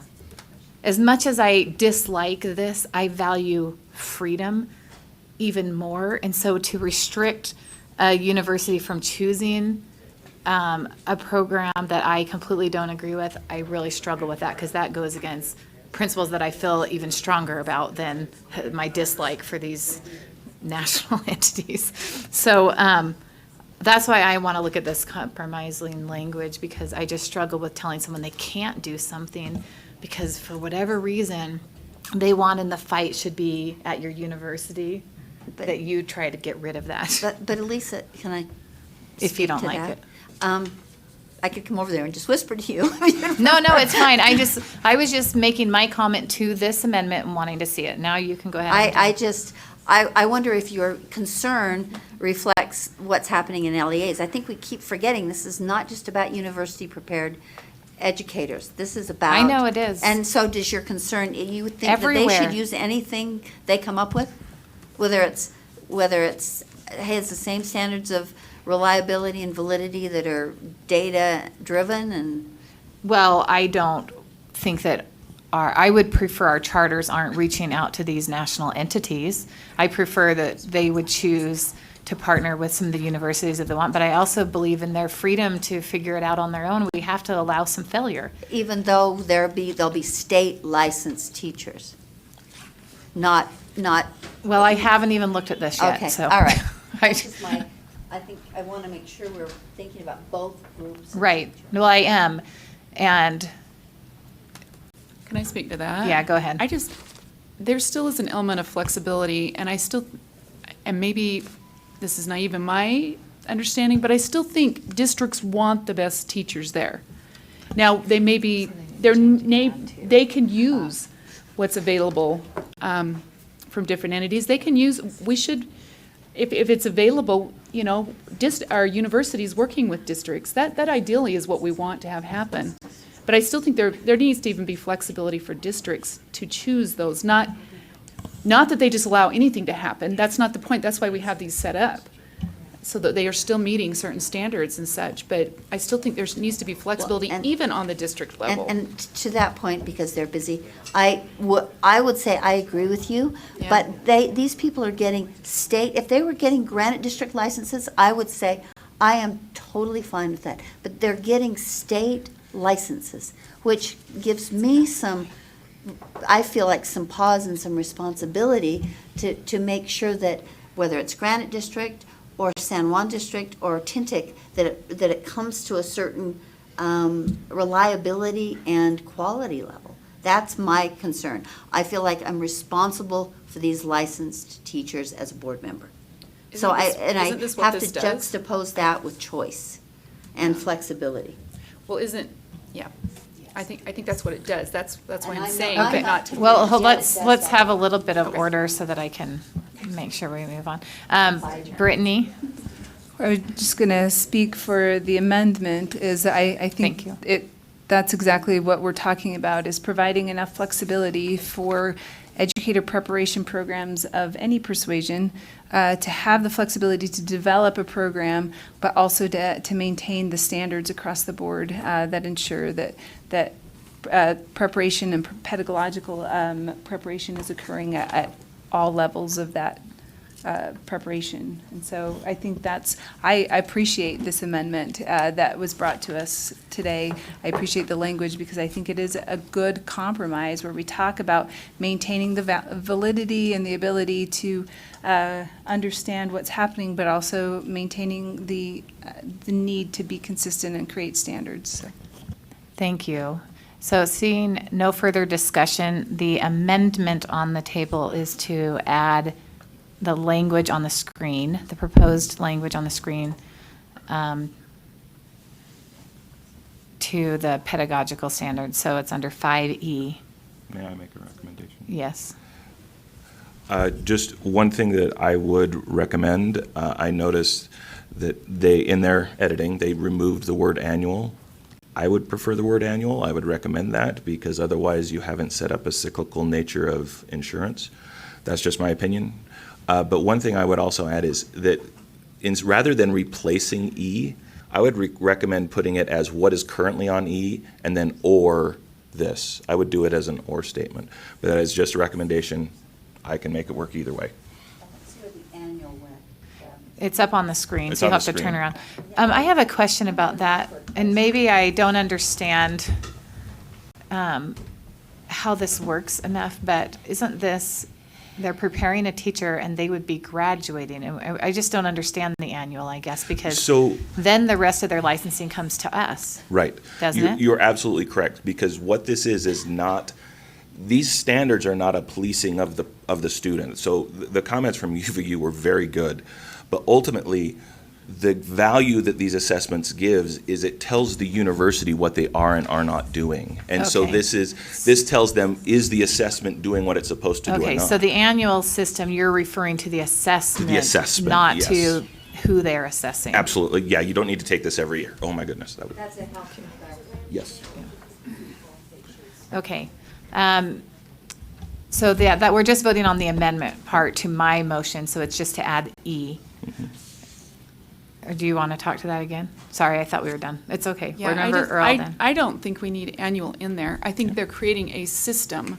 And I think in us approving what those are, I think they can verify that or however they choose to do that. It seems to me to be an excessive burden is what it seems to me.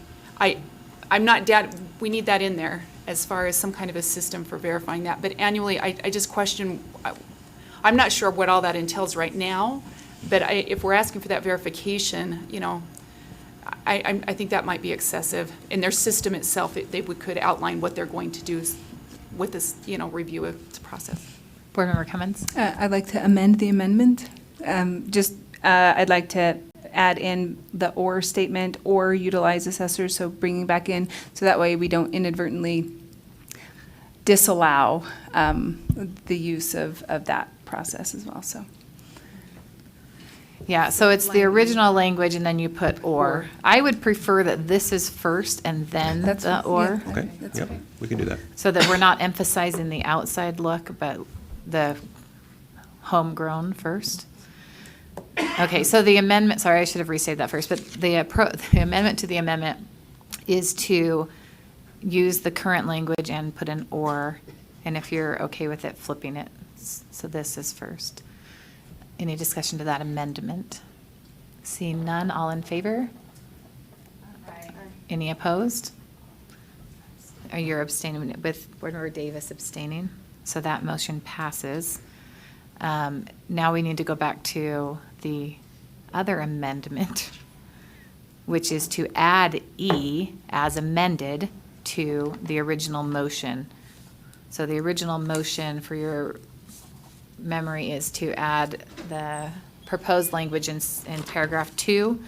And so the amendment is to add the amended language in 5E. Any discussion to that?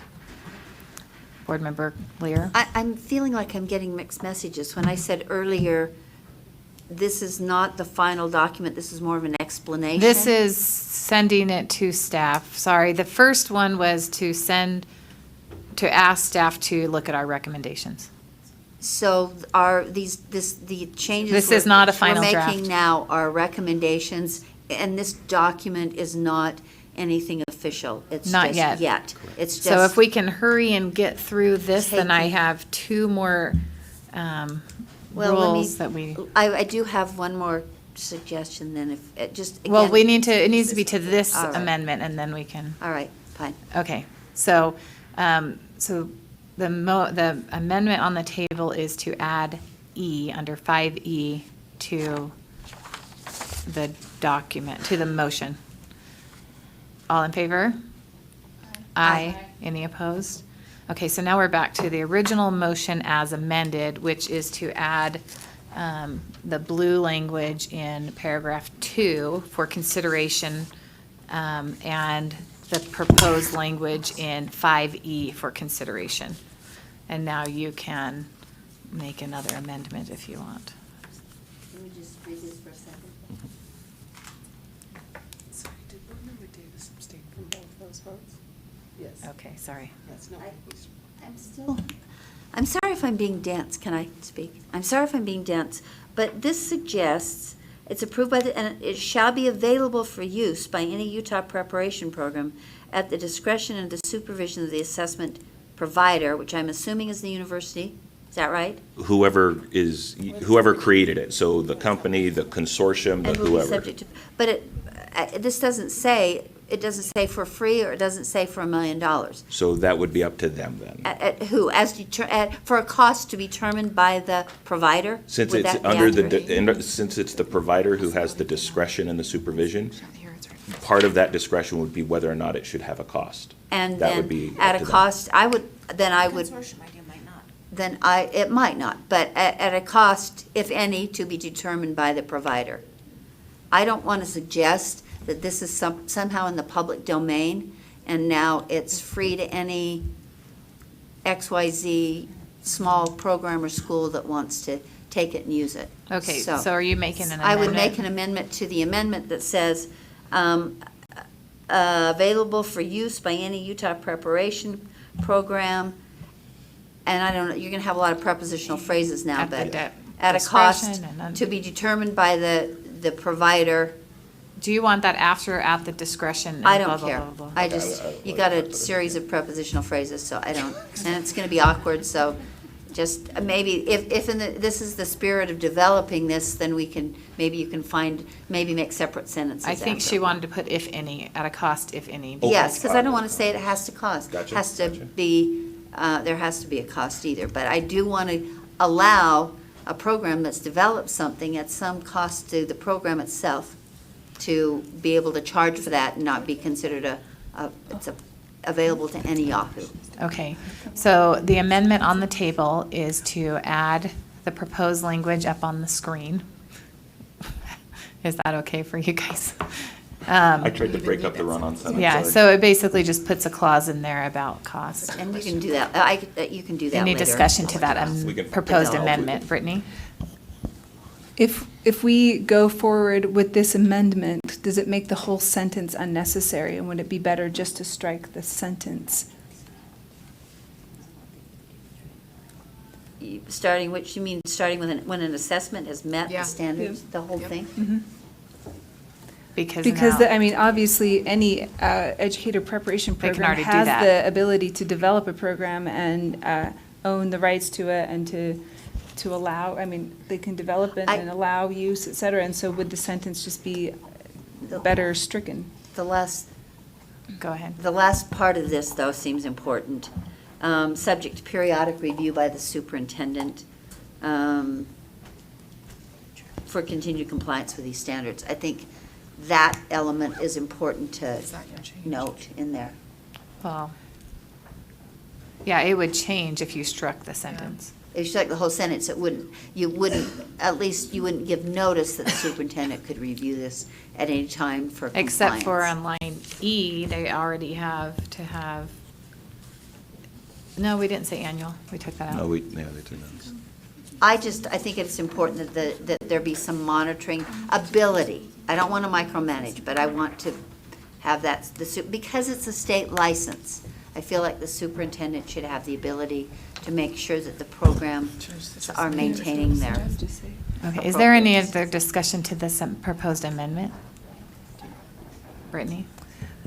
Or board member I comments? just want to go back to the fact that if the amendment stands, most of the sentence may be unnecessary, and you just would say it must, once it has been approved by the superintendent, it may be blah, blah, blah. Reviewed. It may be reviewed. So may.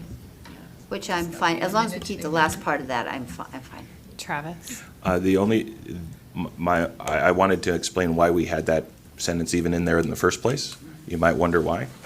The intention was so that the superintendent could maintain a list of such assessments, and that way a district or university who was reaching out for a resource could contact them. And so this was, shall be available for use was intended to say that they can go contact them and see if they'll partner. You know, it was meant to be a resource. That was the intention. Okay.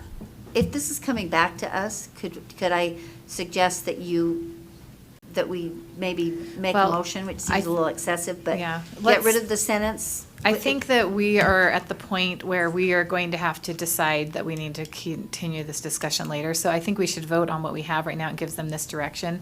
And then someone needs to make a motion that we have a discussion about this before the next meeting, just a public meeting, committee meeting about it. Okay. So right now, the amendment on the table is to add the cost language. Okay, then, can I then make a motion? Well, we that- need to vote on this. Right. And then, Okay, so you can vote it up or down. all right. So Do you if have we're directing staff, we don't need to make specific motions necessarily. That's what I was And so I think we can. Okay, but we quick- already started. You Okay. want to just quit? Well, or just say, Without objection, Yeah. you could, so just we say could. that they Okay. take these ideas Okay, and that's put fine. it into a more intelligible sentence or two. Okay, that's fine. So we got the gist of it, and I think everyone's in agreement. There's no objection to that. Okay. But I don't feel like we got through everything because I have a question on 6A that I want to talk about, but I feel like we need to move on. So can we make a motion, can I make a motion that we meet as a committee as noticed and please confer with the committee members so it's not just announced. Right. But that we can meet again before the next board meeting and further discuss this item. Okay, so the motion on the table is that the committee meets before the next board meeting to discuss this item, and I will have someone from staff send out some sort of a doodle poll to look at possible dates. So that, does anyone want to speak to that? Brittany? So the motion you just restated was to discuss this item. Would that include the two rules that Well, follow I it on the think that, agenda? can we try to get those through? We've got 3 minutes, because they're quicker. But if they're not, well, look at her face. Okay. I'll have to go back and see what I. And I have public comment on those. Okay, so yes, it would need to include the remaining 3 items. And I would like to do it in the next 2 weeks because of my schedule, if that works. Or after right after the legislative session ends. Okay. Oh, you've got a wedding. No, it's okay. Okay, so any other discussion to this motion? See none, all in favor? Aye. Aye, any opposed? Okay, so that means we're going to. We adjourn? I move we adjourn. Well, I just feel bad because we have people that, can we at least take the public Yeah. comment on those 2 for items? sure. So we'll start with the R277301 and just take the public comment so that if your schedule doesn't allow for you to be at the other meeting, you can at least, so Cindy Phillips first. So I'm going over probably our proposed, can I give everyone 2 minutes? We'll watch that. And then if it's okay with the committee that we go over just a little bit for, yes. go Cindy ahead. Phillips, I'm here representing actually the superintendents from the USSA.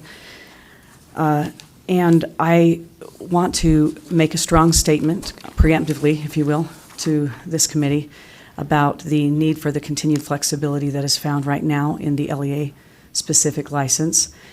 First of all, as I think anecdotally about those who would be then, we would be requesting that for those who had received previously letters of authorization, as well as former ARL and APT candidates. And in my school, those include, ironically, people on traditional paths or people who have rolled into a master's degree from a bachelor's in education without obtaining the certificate midway. These would also include people who are trying to come into our state, who hold licensure out of our state, or who are reactivating their license. So the majority of these teachers are those who actually hold or have held an active license or are currently seeking such. Secondly, I give you one other anecdote, which is that we offered a position in middle school science to 5 traditionally taught teachers who had licensed through the regular traditional university, and we were in competition with Park City, Salt Lake City, and Jordan School District and lost each time.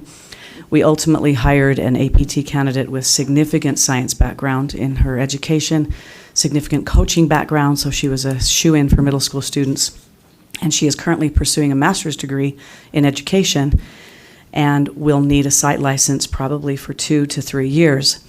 So besides the fact that these are very important ways that we can hire someone interested in becoming a teacher who also has good content knowledge, we otherwise have to have a long-term sub who may not have any of those things. And then I've been authorized to speak for Terry Shoemaker, a statement.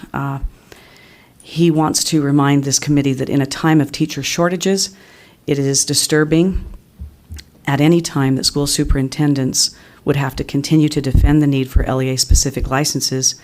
Though sparingly used, having the LEA-specific license option available for school districts has allowed students to have courses available to them versus not being available. Additionally, many LEA-specific teachers go ahead and finish the necessary requirements to obtain an associate or professional license. Please continue to support the LEA-specific license. Thank you very much.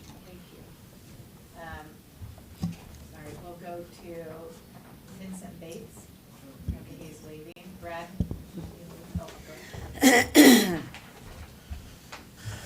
Thank you, Madam Chair. Brad AC, President, AFT Utah. I'm confused on which one I'm talking on now. So 301 and 30. Do I have time to speak to both? Yes. Okay, very quickly. 301, we have a couple of questions.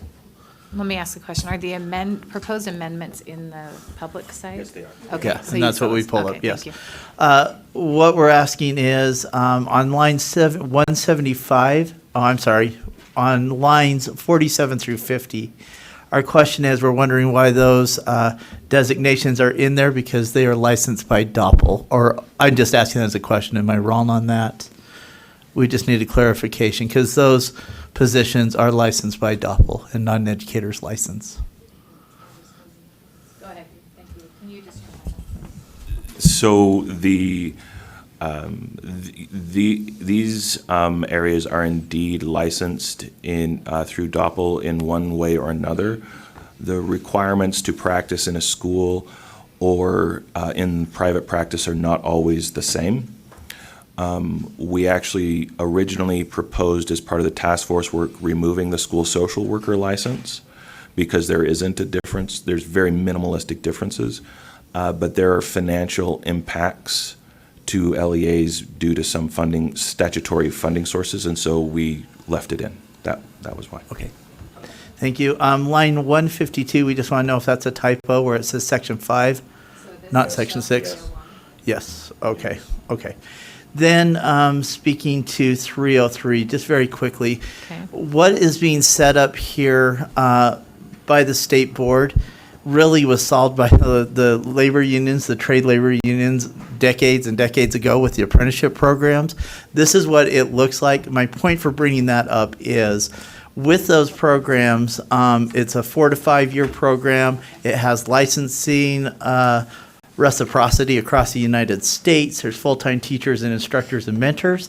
And then when they, what we call journey out in those things, they're highly skilled. Now, my point for bringing that up is, how would the LEA manage to actually do what you're trying to do? This is huge. We see this in the industry and out there, and how absolutely gargantuan this is, with all the pieces in place, with all the full-time folks that do this. And then we have a shortage of teachers. We have a lack of funding in the LEAs.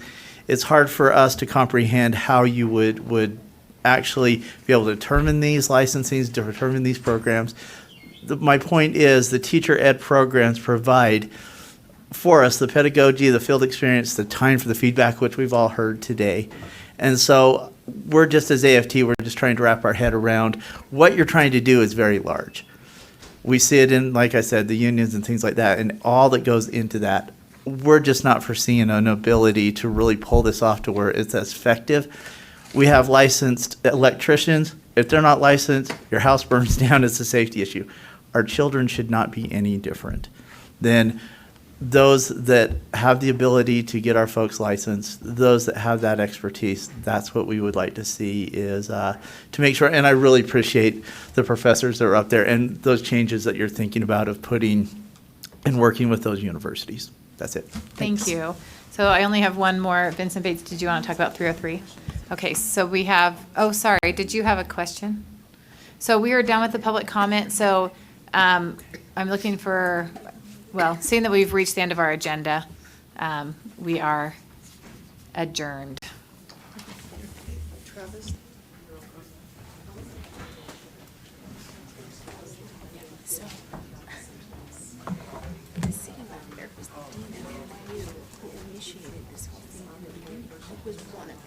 Initiated this whole thing. Oh, that's right.